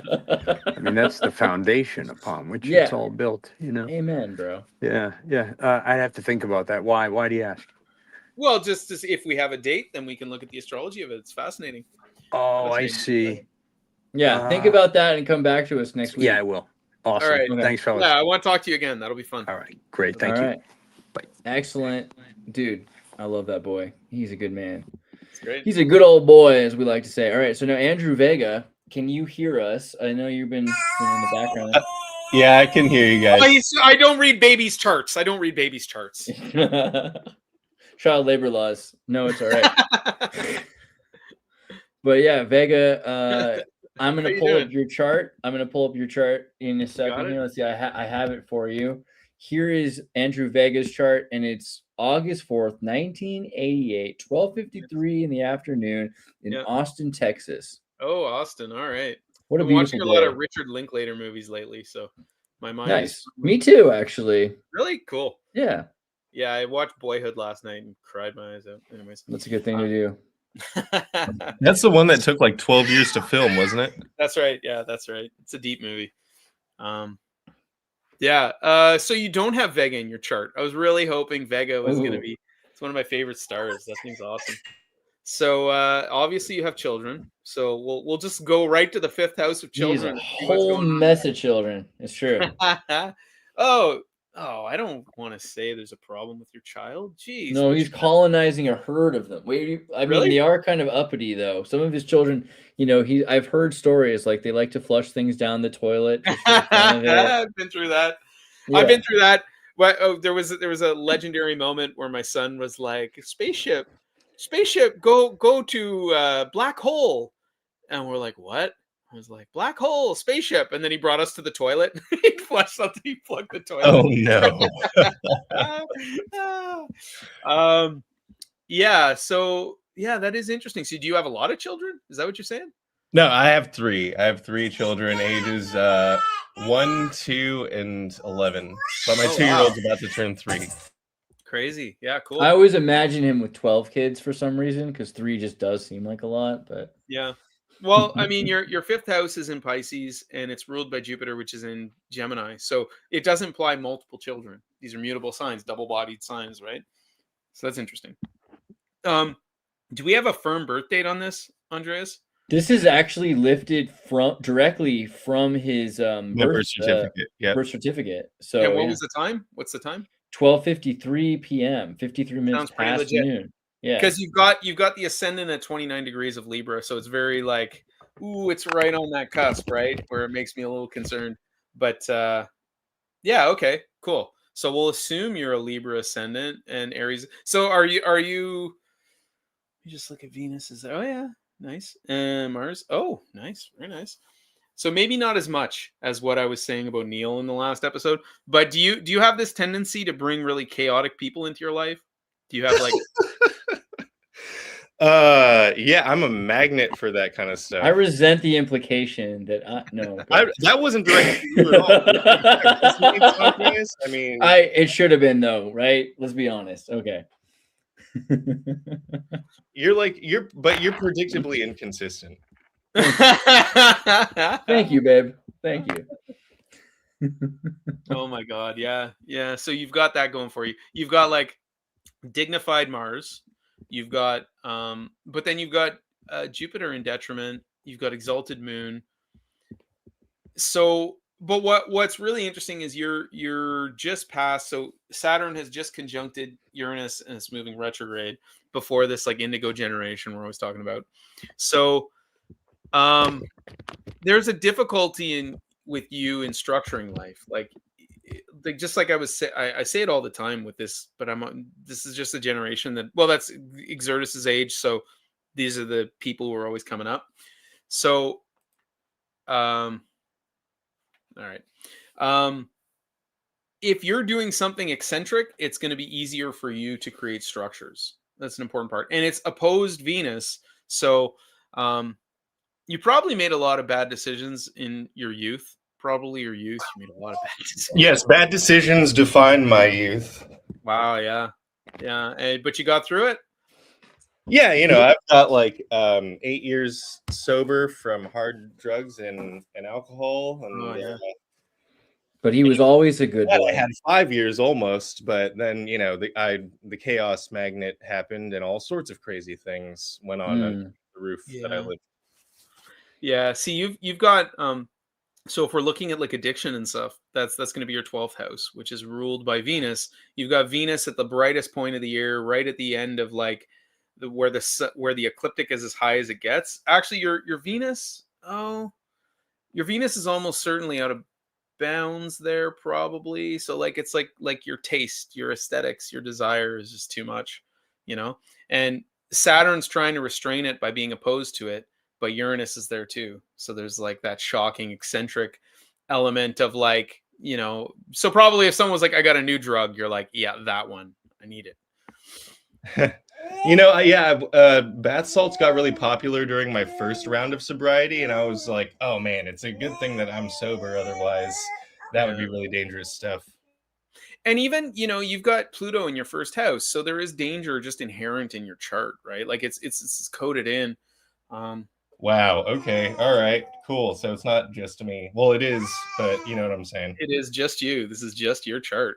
But you also have Pluto opposed your moon, and Pluto opposed moon is maybe the most difficult aspect that you can be born with, where your mind is pre-programmed to go to worst case scenarios. Your mind is pre-programmed to like think about all the things that could go wrong and be up at night, really meditating on that stuff. Yeah, it's kind of an art form to me at this point. Gosh, yeah, no, I'm right here. I'm not going anywhere. But I guess I'm reassured by the fact that like I don't have a distorted perception of like my place in the universe. Right. Right. Yeah. Well, so Pluto opposed moon can be distorted because it can be overly negative. Okay. It can go to pessimism too quickly. But what it is good for is that like you're ready for the worst case scenario because you spent so much time imagining it. So Pluto opposed moon people are really good in crisis moments. They're able to like just step up and do the thing that needs done.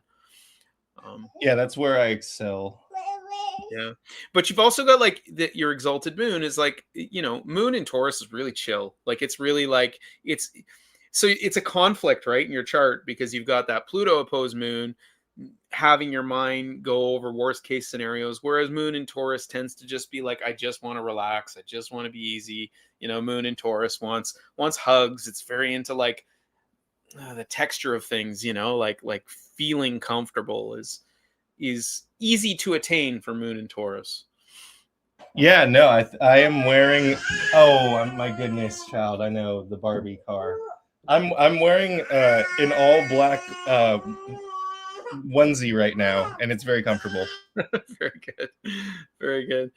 You've also I got feel like moon. also I wanted to say with Andrew that a big part of his personality, because I've weirdly known you a while now, which is weird. When I first met you, I was like, bro, we have to start a Right? Filipino pop band. Almost 20 years or something.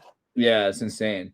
But to see how you've progressed in life and changed, one of the things I think that happened to you, and I don't want to speak for you, of course, but in my observation, the kid thing really was something that made you had to step up and be a father because nobody else was going to be a parent. You had to be a parent because no one else was going to be the parent.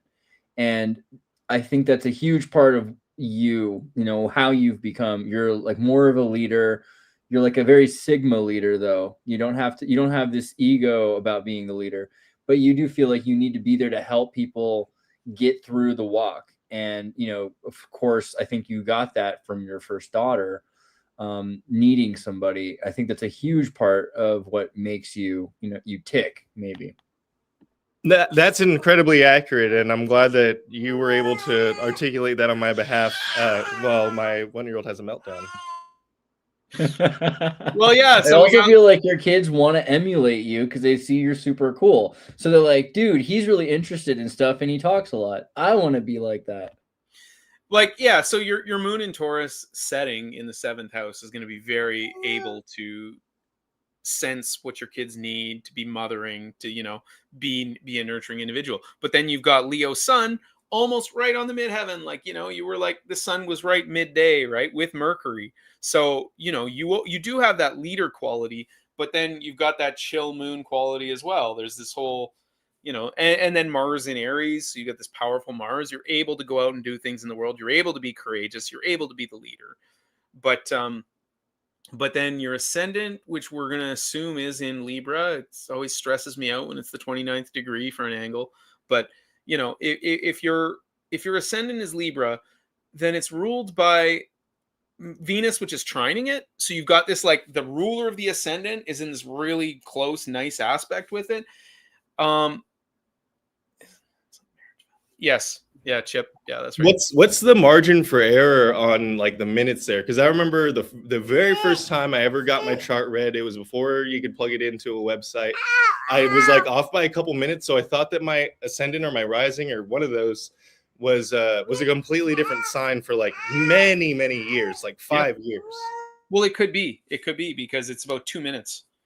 You're at 29-24, so that's about 2 minutes, and you're a Scorpio rising. Yeah, and like having like signed for 3 babies, like I know that like the minute that the baby pops out isn't always necessarily the minute that's on the birth certificate. Yeah, like if you were really into astrology, what you're going to want to do is build a timeline for your life. Just write it all down as accurate timing for everything that happened, and then you start tracking transits to your angles or other methods too, of course. But yeah, I mean, because I'm 29 degrees Leo is my rising sign. When I first started studying astrology, I had a rounded off birth time. It was like 12-15. And so I thought I was a Virgo ascendant. And it was the one thing that was like, that doesn't make sense for me. I'm not that particular, And when I dug up a baby book, so it was written as I was born, basically, right? Like within days, it was 12-13.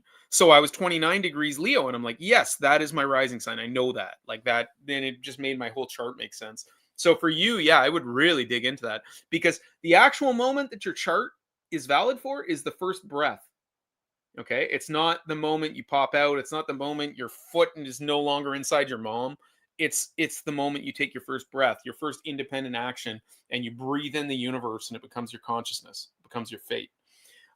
So if I were you, I'd dig into that, man. Yeah, I'd really want to know. But do you have a sense? Like, are you more Libra or are you more Scorpio? That's what the other one was. It's Scorpio rising. That I mean, I don't know. I'm the kind of person that is like so willing to accept the possibility of anything, even though like what will probably happen is much narrower. I'm open to accepting like anything's possible. So I could look at it a couple different ways. That's that pessimistic sort of nature that you were talking about. I could accept either one being true, just based off of what I know about myself. So he's a Libra. We know he's Libra rising. He can accept both options. And honestly, just the fact that you're on this channel, you're on Andreas's channel, implies to me that you representing your chart is more likely to be Venus and Gemini, looking at all these ideas, interested in the relationship between different ideas. Like I'm very much assuming that you're Libra rising. I would, that resonates a little bit more with me. Yeah. Yeah. If you were Scorpio rising ruled by Mars and Aries, you might have been less likely to wind up in the sort of dark days you were in, because you would have had a more powerful chart ruler to a certain extent, whereas the chart ruler you have now is less fixed and has less dignity, so it's more likely to get into problems. Libra is an air sign, isn't it? Yeah. It's relational. Stupid air to breathe into a fire. Gosh. Hey, air loves fire. Fire loves air. It's all good. Trust me, I know, dude. I know. So what's the craziest thing that happened to you in all this? I'm not sure what the statute of limitations is on. I don't know. I guess the things that I can talk about, the things that actually did happen to me, was I let this like scam artist, heroin addict, move into my house, and I didn't discover that he was either of those things until it was far too late. And I was like, we were invested in a business together. Anyways, he invited this like Disney child starlet who grew up to be a junkie to live in our house. She lived there like rent free for months, and then we tried to like kick her out, and then she tried to get someone to help her move in, and or get her to help her move into a new place. Anyways, she like gives him a hot shot, and he overdoses, and she weekend at Bernie's him for like a whole day. And when we all got home and found out what was going on in her room, we told her to take him to the hospital because we didn't know how long he'd been like that. And then she just like dumped him there. But then when the cops ended up finding her, she rolled over onto us, and we were manufacturing hash oil. And they tried to like throw this. They were like, oh, well, we don't have any evidence for this, but we got this whole thing. And it was like right after they legalized it. Anyways, they tried to throw like 10 years at us. But because of everything that was on the warrant, well, all of their evidence was inadmissible because the warrant was signed after the evidence was timestamped. So by the grace of the universe, When was this? When did this That happen? was in 2016, 2017. Do you have a month where this really went down? I would say between November of 2016 to like March of 2017. That sounds about right. Yeah. Okay. The election. Oh my God. Yeah, we lost Prince. We lost Bowie. Like so many things were messing up in the world, you know. Carrie Fisher. Yeah. So you know what's crazy? You want to know what's really crazy? That year, Pluto was on Vega. So we did get to Vega finally. Pluto was on Vega at that point in time at 15 Capricorn. Which was sort of opposed your Mercury. No. Wait. Down here. Sorry, I can't see the bottom of the chart. So no. So it's here. So was it a Pluto? It wasn't really a Pluto issue, but it was on Vega. I find that fascinating. Yeah, the brightest star in the constellation Lyra. Yeah, that's it. That's the brightest of all the pole stars, of all the stars that'll be pole stars. Neptune, which generally rules drugs, was stationing in November, December, was stationing direct at 9 degrees of Pisces. So let's see where that lies. Yeah, that was like my relapse. I think my relapse might have started in September, but like it started to what do you call it? Progressively accelerate. So it was trining your Pluto. 9 degrees. Interesting. Are you popping it up here? Oh, I'm just looking at like an ephemeris. I'm just trying to do it that way instead of getting an because we don't have an actual date. So I'm looking at more like a range. And then Uranus was in Aries, 23, 22, 21, around there in Aries. 6th house of like illness. So that's kind of interesting. Huh, yeah. Yeah, no, it was there was a lot of negative things happening. I made like a death metal trap album. I was going through a very dark period in my life. Yeah. And then Saturn was 12, 14, 18. Sag. Saturn was in Sag at the time. Oh, so this was like the lead up to your Saturn return. Yeah. Yep. Yes. You had your Saturn return in 2017, beginning of 2017, when you would have been probably in court and everything, right? Yes, I got sober again. My last night using was March 16th, 2017, and I was like fully like all of the acid and meth and everything was out of my system by the 17th, which is St. Patrick's Day every year. Go figure. Can you draw up that chart, Andreas? March 17, 2017. Yeah, let's pull up that chart.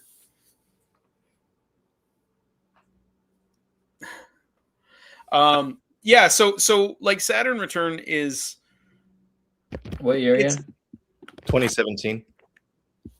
Saturn return is the culmination of what you've done in the world, your relationship to authority, your relationship to responsibility. And so if you've been irresponsible. Did you want me to put a particular place and time? Oh, no. Los Angeles for me. Yeah, man. Well, I mean, unless you knew the exact moment, it doesn't really matter. But I would say I would count midnight of that time. I would that sounds about right for me as far as moments of clarity. So Moon and Scorpio. So it's 27. Where's his chart? Can you go back and forth between his chart and this chart? Yeah, Okay. This is So right. go down. Yeah. I'm Yeah, just that's it. making sure. That's it. Okay. So That 26. cross is frying So me. go back to the transit chart. So 9. Okay. So the moon had passed your Pluto that day, and then Saturn is at 27. So your Saturn return had just happened, but it was obviously still very active. But the Saturn return was more probably you in court, and then you got the message of the Saturn return, which is like that's angry daddy, right? Like you're not taking care of yourself, you're not doing the right thing. And you did the right thing, and now you got 3 kids, and you're taking care of them, and you survived Saturn return, man. That's a positive Saturn story.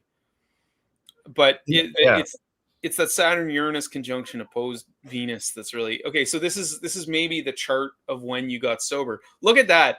At midnight, Saturn was rising. Saturn was literally on the rising. You know, that was the focus of this chart. And the moon in Scorpio is going to want to dig deep into the reasons behind things. So what actually was the final moment that caused you to quit?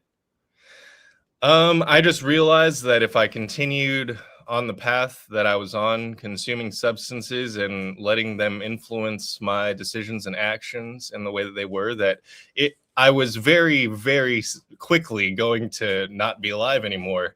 So I decided to choose life, and thankfully sobriety was not an unfamiliar concept or habit for me. So I knew right where to go and who to call, and had the tools and resources, people to talk to help me get out of it. Because look at this too. You had Chiron and the sun right on the IC. If this was midnight of that day, you know,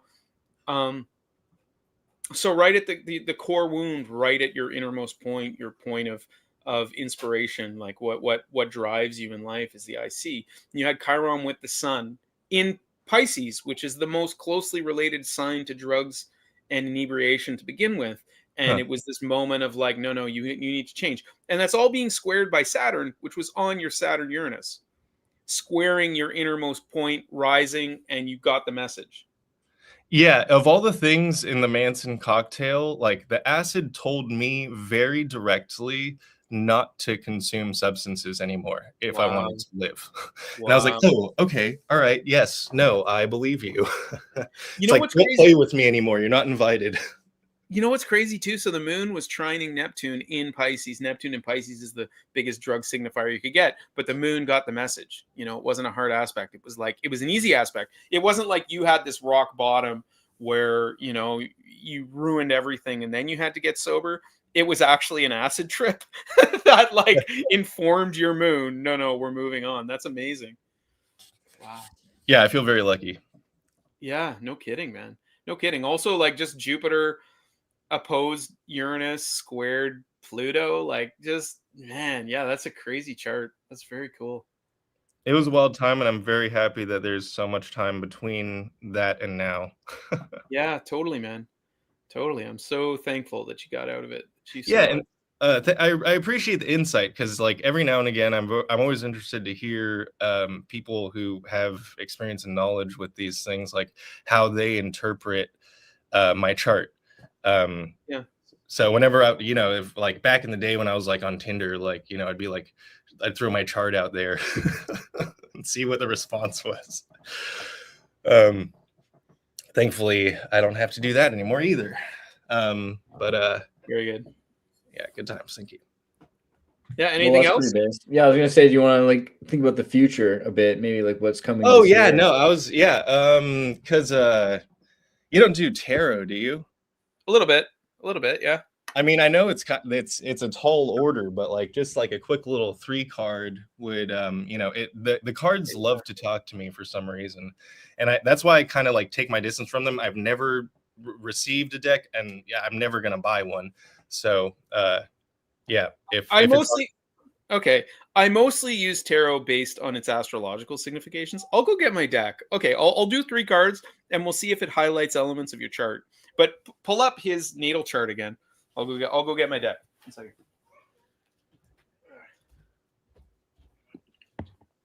All I love right. the chat on these ones. It's such a different crowd than APM. Yeah, right. Except for, there's a couple of regulars, but Yeah, the vibe has shifted. Are you asking a specific question, or are we?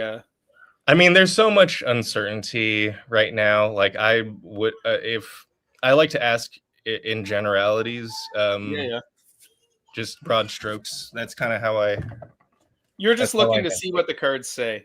And Yeah. I'm no expert in tarot, by the way. I'm not claiming that. I felt called in last year to really study it. I spent the first part of the year really like diving into the Rider-Waite-Smith deck. And That's my favorite one. yeah, and then I kind of like once I got there, I kind of like stopped using it. I don't know. I get more out of astrology, so I kind of stick with that for the most part. Yeah. But you know what? Are you familiar with the Crowley Thoth deck? Yeah, I'm familiar with it. I don't even own one though. Yeah, the art is amazing. My first wife, who I met on MySpace, she had that deck, and it was always kind of a trip to just see what the cards said.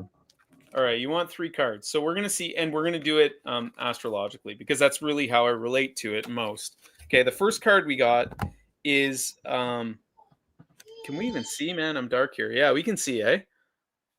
So the four of wands. Okay, go back to his chart. You got to see his chart. 4 of wands is actually where your descendant is. Okay, that's the 3rd decan of Aries. Okay, so we're highlighting your descendant, your marriage, your spouse. You were just talking about your spouse when I pulled this card, by the way. How you met her. Yep. Okay, so we're oh well, no, that was my first wife. Oh, not the one you're with now. Yeah. No, I love my wife. Okay, so what is this gonna? The funny thing is that actually with this card is like we're here for a good time, not a long time. It's like it's ruled by Venus in Aries. It's very it's exuberant, but it's not.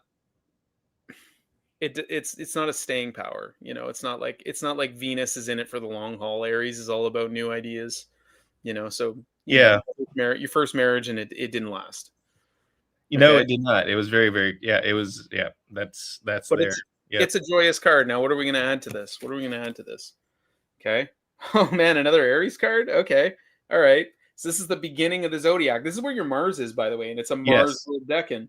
So this is your power in the 6th house, and it rules your relationships. Here's the emperor looking over his land. What will I conquer today? All right. So how's your second marriage doing? Obviously, we're all about your marriage right now. That's no, it's the most amazing friendship and partnership and challenging and rewarding kind of dynamic that I've ever had the privilege of participating in, really. I've learned so much and I've grown so much, and just that coming from like love that I don't know. It's just that accepts the entirety of like who I am, and that's that's reciprocated. It's a mutual thing.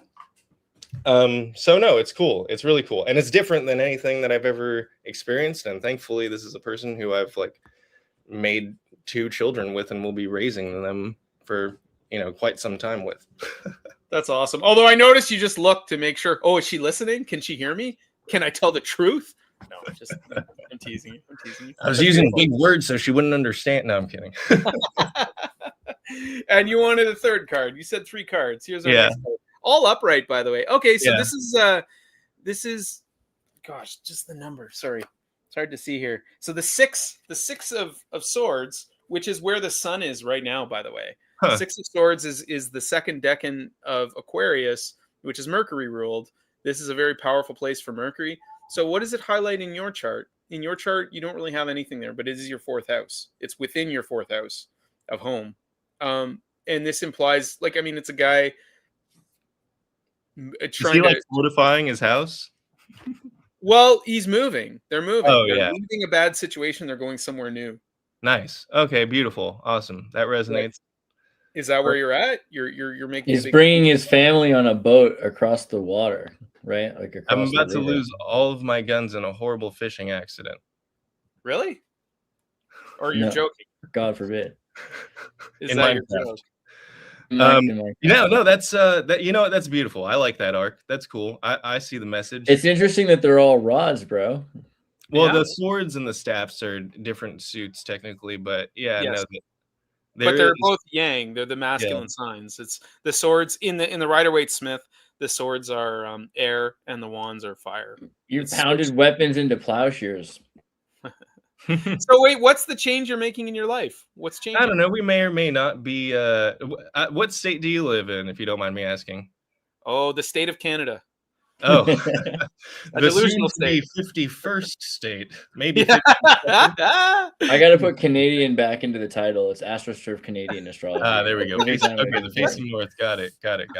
Well, you know, you know what's going on over here. I live in Kentucky, bro. So, yeah, I don't know. I feel like a change of scenery might just be good. It might lift everybody's spirits. So, yeah. Yeah, interesting. I mean, you've got sixth house of like Texas work is pretty cool. and duty, and then your fourth house of home. So like, I mean, I think the message here is there's going to be a challenge in moving, but maybe it is the time to move. Yeah, no, it's never. I mean, every scenario that I've gone through in my head, like they're not like simple or easy, but you know, they're definitely doable with like wide margins for error under certain circumstances along different deadlines, you know. So, and you know, here's you contemplating the globe. Where are you going to go? What are you going to do? You know? Yeah, surveying the battlefield. Yeah, that's it. Does that bring any clarity for you though? Seeing those cards? Oh, you know, it's reassuring in the same way like hearing a person interpret my chart like is reassuring that like, okay, cool, my personality, certain like facets of it, like whether or not they're dictated by like, you know what I mean, the stars or like what season of the year it was and all of that stuff. It's just like at the end of the day, if the data corresponds, it's gonna really, I can't deny it. So I know that there's such a thing as a higher power. I know my higher power likes to communicate with me in all sorts of different signs. So I think I feel fortunate that I'm open to tarot and astrology being, you know, a language that my higher power speaks to me through. Yeah. By the way, this summer Jupiter is going to be on your midheaven, eh? So like you've got an opportunity for career, for status, for you know, there's some luck will come your way around that for sure. Yeah, I've been making some positive steps career-wise. You know, before I used to say that like I'm more prepared for the apocalypse than retirement, but now I'm at about 50-50. That's better than a lot of people. Retirement is an apocalypse, right? It's the revelation of your actual free will and what comes after that, what you do with it. Yeah, true. Well, thank you for your time and for your energy, and thanks, Andreas, for dropping that line in there. This is just what I needed. This was fun. Yeah, this was great. Thank you so much for sharing your life with us. That was amazing. You really, you know, that's great. Yeah, no, my pleasure. You know, hopefully someone learned something from it or at least was entertained. Yeah. So if you're struggling with substances, take acid. That's what we learned. Oh yeah. Or like DMT. Not medical advice. I microdose psilocybin therapeutically. You know, just like a tenth of a dose, like 3 to 4 times a week, like with 3 or 4 days on, 3 or 4 days off. So I have ADHD. I was like diagnosed, and I don't want to take over the counter or not over the counter. I don't want to take prescription amphetamines or like stimulants. Actual service advice: focus on your breath. Yeah, true. Go back to his chart for a second. You just said he had his ADHD. I just want to be reminded. Well, he doesn't have Mars out of bounds, which I always look for, but Mars aspecting Uranus can relate to that too. It's like by sign there's a trine. Yeah, so it's squared by Neptune, and then Mercury with the Sun. Mercury hidden behind the Sun. Yeah, okay, all right. I see it. I'm just sorry. I'm curious about that. It's one of my side projects. Base. Yeah. Cool. Pleasure to be studied. All right, dude. We'll see you next time. Later. Love you. All right, and now, last but not least. Oh wait, where'd he go? Oh, I see him right there. Bear Truth is with us. All right. Man, you've been patient because that was a little minute. Can't hear you guys. Well, he's a bear. Really? He's a bear in hear... Aquarius season. This is the time for him to hibernate. Of course, he's patient. Is sound working yet? No. The Bears are sound's the not most coming patient through? animals. Can Well, I you hear heard us now? You can't hear us? But he was watching us. Oh. But Well, he can't had to hear shut us. off the stream probably. Hello? Hello? you Do hear Oh no. you want to reload it, or where's your? Oh man, bummer. The dude's been waiting for like 20 minutes, so I Oh, really no. want him to have. And it's Just- Aquarius season. So just here's a fact. All black bears, pretty much all of them, are born in Aquarius season. They're all Aquarius sons. Okay? Because they're born in hibernation. And Aquarius is Saturn ruled. Don't be fooled. Don't be fooled. So the hibernation is the most Saturn thing you can do. You literally reserve all fluids, everything, and you go into hibernation. And you lie down in the Dude, cold. do you know that people keep their pet turtles in the freezer for like 6 months of the That's year? messed up. I never did Can that you- to my turtle. Can you hear us? Psychopath. Can you hear us now? Yes. Can you guys hear me? Yes. I can. Perfect. Yes. We're Beautiful. grateful to have you. You were just talking about how you've been waiting for like a year in the He back was in room. hibernation. He was in And hibernation. so I felt bad if like you couldn't hear and you were gonna get stuck. I was like, no, because we owe this guy his chart. Because I have his chart. Let me just pull it up here. Oh, please tell me. That's Wait, is this it? It is. No, this is it right here. 97, March 3rd. There, Okay, got it. It's a cradle. Cool. Yeah. So yeah, Florida you have boy. a. This guy's you from have- Atlantis. This is great. You got a Jupiter-Uranus conjunction in Aquarius. I wanted Aquarius for this chart for being a bear. There Based. you go. You align with your spirit animal. Can you go up, Andreas? What's the birth time? I just want to see it. He's born 9:50 in the morning. Okay. Interesting. So again, we've got like, the midheaven is 1 degree into Aquarius. This seems to be a theme today, is having the angles just past the sign. So I have to wonder if we got the right chart or not. But that's probably pretty accurate. That's probably okay. I'm going to assume you're midheaven Aquarius. All right. 14 degrees ascendant in Taurus. You're Taurus ascendant. Pisces. Oh, wow. So you were born in like a Mercury Venus conjunction in Pisces. I want to hear your voice. Talk to me. Yep. Michael So or beautiful. Bear Truth. There I was right. It's so beautiful. Wow. Thank you. So is yours. No. Archangel voice. Don't lie to or, me. I mean, Don't lie to awesome me. Name. No. Archangel voice. Well, Do you he's have got the voice. You got the name. That's what. Well, we go. you just said Archangel Thank voice. Okay, go back to his chart. Check Okay. this out. Your Mercury and Venus are pretty close to Oh, formaldehyde. that is Which really is- good. You get what he means, right? Because like there's a certain amount of like love with Venus, but then also Mercury is like the messenger. Yeah. So there's a lot of yeah, communication. I mean, so you Yeah. could be doing sultry radio. You never know. Yeah. And that's the Archangel Gabriel. If you're gonna work with an archangel, that's your guy. That's your I guy. actually, I had an astrology reading by Dr. Narco Longo, and he told me that with that conjunction, that it might mean that people love the way you speak. So Yeah, for sure. I mean, it's kind of hidden by the sun, so that day you wouldn't have been able to see Venus and Mercury, so it takes away a bit of the power. But also, oh wow, so you were born on a Mars Saturn opposition. Wow, and Saturn in the 12th house, where it joys. It's the joy of Saturn is in the 12th house because it loves to be alone and just have that space. But it's also Saturn in Aries, which is of course a very difficult place for Saturn, where Saturn's about to be in a month, right? We're going back to Saturn in Aries, where it's hard to build structures. It's hard to do you work from home? Are you able to like get things? No. no, no, I don't work from home, but I actually stepped down from a job where I had to take a lot of work home so that I could start building a side business, so I'm kind of preparing to, work from home or kind of have that going on. So Mm-hmm. Yeah. And I mean, you've got like Jupiter, Uranus conjunct in your 10th house. So you're in Aquarius. So obviously something information based, something technology based is like right up your alley, right? information based, yeah. And I like how technology can get the information out. So what's And the bring it business what's the business you're trying to build? Tarot. Tarot. Oh wow, Yes. interesting. Okay. And you've got and you have Neptune on your midheaven as well. So Neptune, Uranus, and Jupiter were all culminating. So working with the mystical arts is up your alley. Like, that's great. That's what you want to be doing.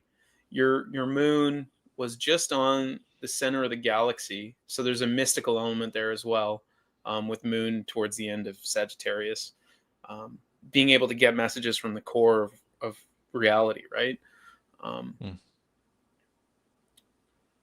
But that Saturn-Mars opposition, man, that's difficult. Like, that's really difficult. And, Mars is in detriment and Saturn has fallen.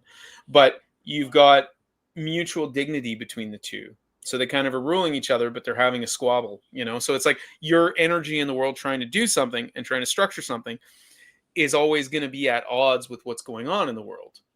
What's going on with other people, with the power structure. Like, you're trying to do something that's against what the power structure wants, right? Exactly, and I've always actually read it as that. And the also I've struggled on that masculine balance of like the more selfishness and leader and power. So I think that's kind of shown there in the opposition as well. Yeah, and you were born just before a solar eclipse too. That's cool. I didn't know that. Are you aware of that? Hey, Andreas, let's do this again. Let's pull up what's the date of this chart here? It was March. Like, pull up a solar eclipse in March or February of that year. How should I go about finding that? Should I chat? Oh, no. Just search it in Google or whatever. Like, just search like solar eclipse. What was the year again you were born? 97. So solar eclipse 97. March 8th through 9. Visible in Eastern Russia. Oh. March 3rd is his birthday, yeah. Yeah. So just after your birthday, there was a solar eclipse. Was it total? Yeah, it was a total eclipse. Yeah, man. You were born just before a total eclipse. So total eclipse of the heart. That's where it would have been visible. Do you resonate with Russia? Does that mean anything to you? Yeah, my last Tartaria. name is the Hungarian version of a Russian name. Interesting. Yeah, that's sweet. Interesting. So what was the date again? March 8th? The 3rd of March. You were born 3rd of March, and this is the 8th. So when you were 7 years old, in your progress chart, you would have had this eclipse, or something big happened for you when you were around 7. Oh, so it came back when I was 7? Well, with progress charts, it's like you use 1 day equals a year. So when you were around 7 years, or 3rd and 9th, so no, sorry, like 5, I guess. 3rd, because March 3rd you were born, and then 0, 1, 2, 3, 5. So like 5 years old when you were 5. I'm born at the same time and about like 90 something miles away from and on the same day as Camila Cabello. I noticed that. I don't even know what that is. Yeah, she's Fifth Harmony or something like that, or now she's solo career, but I don't know. I always wondered about that, but so you didn't have a big life-changing thing around age 5? No, yeah. I don't know, was that 9/11 when that happened? I don't know. That's I was 4 like a year probably. after, I think 2002. Yeah. I think. Yeah. Yeah, I mean, I'd have to actually look at the progress chart to find the exact date. But if nothing comes up, then it's not that important. Maybe I fell over on a tricycle and hit my head really hard, and then had a seizure. Oh yeah. And so yeah, that was when I was a baby, in pre-K. Yeah, that sounds like maybe because the sun and the moon are also the eyes. So going unconscious and not seeing, you're literally blotting out the light, right? And yeah, no, that makes a lot of sense. Okay, what's the craziest thing that ever happened in your life? There's been a couple. I wouldn't, but I saw that you guys were trying to find the date, and so I couldn't think of the real date. I could think of maybe like the season and the year, but of the really craziest things. But I thought maybe it'd be cool to look at pivotal points in my life when I was having some internal change. Yeah. So it wasn't like any really crazy, other than I was changing my mind about things. But I think first, I don't know if we could look up a few dates, but first one. Sorry, just tell me what your birth date is again. March 3rd, 1997. Okay, I just want to plug it into my own equipment here. March 3rd, 1997. Oh, 1 second. And what time? 9:50 a.m. Sorry, this is boring. I'm so sorry for everyone watching. Where? I can't hear you now. I don't know what happened. Where? Do I you could know? reload the page though. I'll Okay. just do that You if that can't hear works. me? You can't hear me? You can't hear me? Andreas, are you? You can't- Yeah, yeah, I can't you hear can't- either. I'm sorry. Just reload it, I guess. Yeah. What the heck? Can you hear me, Andreas? I can hear you. Yeah. Yeah, okay. I think his All right. computer has some sort of a glitch. He had it earlier, so he'll just reload it. It worked Okay. before, so. Where was he born again? So he's born in a place in Florida. I'm trying to remember now. Plantation, Florida. Plantation? Is that really the name? Hey, are you back? Still can't hear you guys. Plantation, Florida. Oh, bother. You can't hear us. Uh-oh, this isn't working. You're gonna reload again. Okay, good luck. Man. That's unfortunate. Plantation, Florida. Yes, so Plantation. I was thinking about All that. right, yeah, I got his chart here. Okay. We can hear him. Environment City in Broward County, known for its rich history. I feel like Dr. Longo would have something to say about this area. It's got to be Atlantis. You know what I mean? You know the whole thing about Florida being Atlantis and them having the Fountain of Youth? I've heard about the Fountain of Youth in Florida, yeah. The Atlantis thing is interesting because Plato said it was around 9000 BC that Can you hear now? Yes, thank you. Base, we're just talking about how you're from Atlantis. Sorry. That's cool. Yes. That's So the place. all right, tell us the story. Tell us the story and give me a rough date and then tell the story. Okay, well, the story.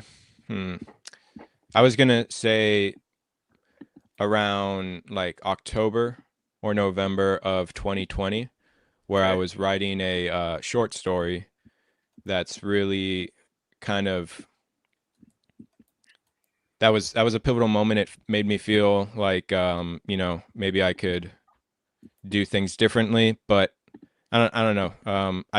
I've more thought about it since then when I've had like other pivotal times where I also came up with other ideas, which I have those dates, the ones I was thinking of, that enforced or maybe changed what I was going to do with the short story, I guess. I don't know if any of that makes sense.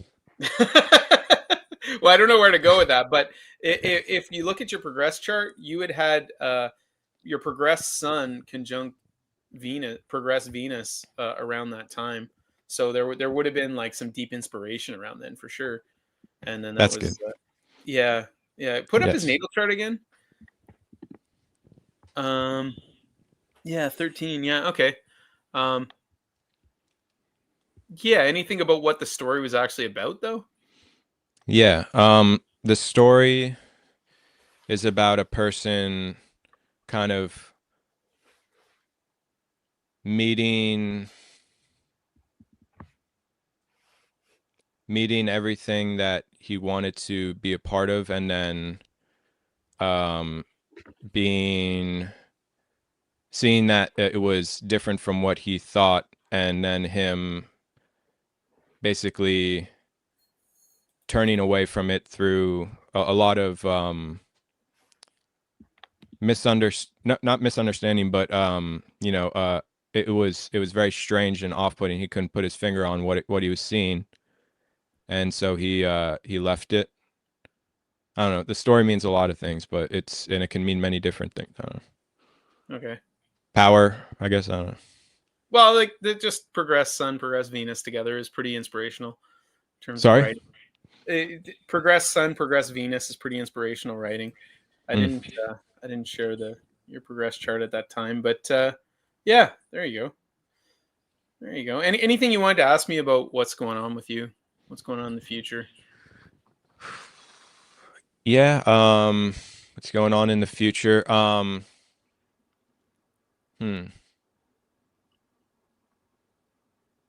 What's that you were saying something about the midheaven being kind of hard to interpret because it's 1 degree into Aquarius or something? Maybe we could go more into that. Potentially, if you were born, 7 minutes earlier, you would have had your midheaven in Capricorn. I mean, it's probably correct. You're probably midheaven Aquarius, given what you've been telling me. You've Mhm. but you're about to go through your Saturn return, eh? Like that's happening Right. for you this spring, which is pretty heavy. And for you guys, you're gonna have Neptune there too, kind of really confusing things. So the moment here, especially as Saturn's about to move back into Aries for you, is really to consider what it is that you haven't been doing that's going to be creating the stress in your life. Because Saturn return tends to be like, what is the structure you didn't build? What is the responsibilities you didn't take on that have created this difficult time? Because you're about to have a difficult time. Because I'm pretty sure anyone with Saturn and Aries is going to have a rough Saturn return. You know, like it's not an easy spot for Saturn, especially with Mars opposed. So first you're going to get Saturn opposing your Mars. Okay. This is going to happen pretty quick because Saturn is moving direct and it's going to kind of start speeding through. So Saturn is going to be opposing your Mars. Where are we at? I'm just looking at Saturn ephemeris here. Okay, Saturn is going to be opposing your Mars in March. Okay, and then in April you're going to get your Saturn return. So really pay attention in March to what's going on and where the stress is coming from, and then start working towards what you need to do when you get your Saturn return. And it's gonna lessen the difficulties that you go through there. Of course, you've got Neptune opposing your Mars right now, so there's going to be a certain amount of delusion around what you're trying to do. Everything you're physically doing in the world is going to be weakened a little bit in the coming year. But yeah, pay attention to the messages you're getting. Okay, thank you so much. I appreciate you guys. Yeah, for sure, for sure. Yeah, And dude. then you're also going to be getting Jupiter on your IC coming up this summer.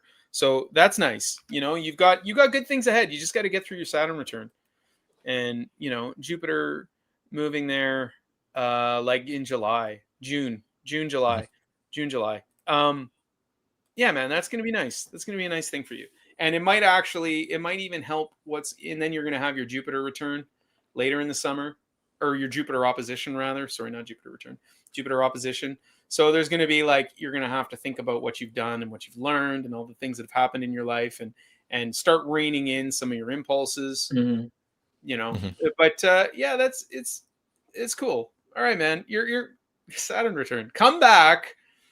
Please come back on this show after your Saturn return. Tell us what happened, because your Saturn rules your ninth house of higher philosophy, higher learning. Are you in school or anything like that?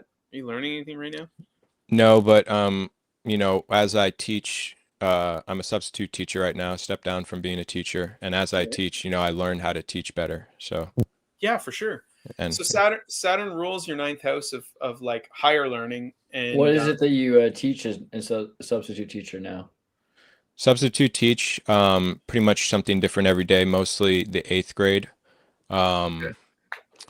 Those students were 6th graders when I was an 8th grade teacher. So they're very familiar with me. And so are the teachers, who are still, a lot of them, 8th grade teachers. So they usually, but I'm at the same school that I was teaching at. So that's nice. Wow. Yeah. It's interesting to to work with kids is a totally interesting thing, to model behaviors, yeah. There's definitely going to be a struggle at your work, coming up when you get the Saturn return, because it rules your midheaven, right? It rules higher learning. And if you think about grade 8, that is the higher learning of elementary school. A lot of elementary school we put in the 3rd house, opposed the 9th, which is more like university. But you could see that 8th grade is okay, you're moving into high school, you're moving into a whole new domain. It's the graduation of youth, right? Of childhood. And so, yeah, I can see how that relates to your 9th house. Yeah, just pay attention to the signs. And it's all about what you didn't set down perfectly, what you didn't do. So that's coming up for you. Thank you. Would it be okay if I just said, I put out content right now? Yeah, currently. Please. Okay. Yeah. Thank Tell you. them what they can get some yours. Yeah. Thank you so much, guys. Thank you, Andreas and Noah. So I'm on YouTube at Bear Truth 237.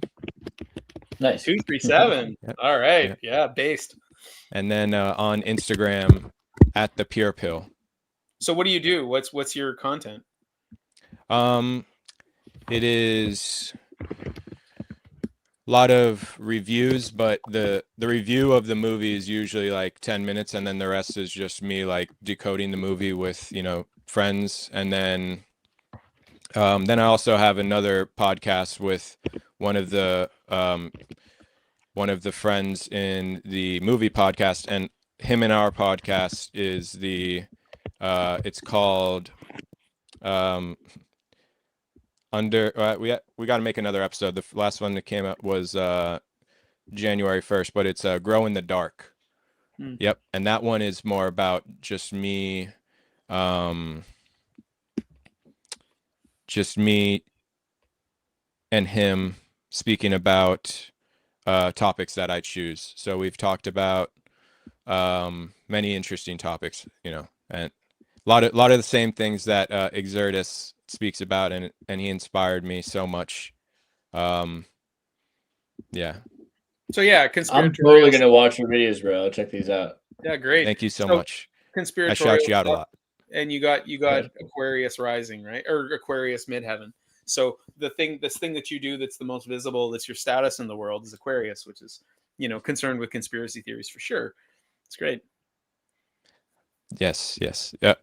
Why is Aquarius concerned with conspiracy theories? Because it's Saturn ruled. Okay, so Okay. it's about structure and form, except it's an air sign, so it's about thinking about new structures and new forms. And so it's very concerned with, whereas Capricorn is about upholding the hierarchy, Aquarius is like, is the hierarchy working with everyone, and could it be better? Could we do something better? You know, so conspiracy theories fall right into that, especially in the era we're in now, where Pluto is in Aquarius, because there's a planet for conspiracy theories. It's Pluto, right?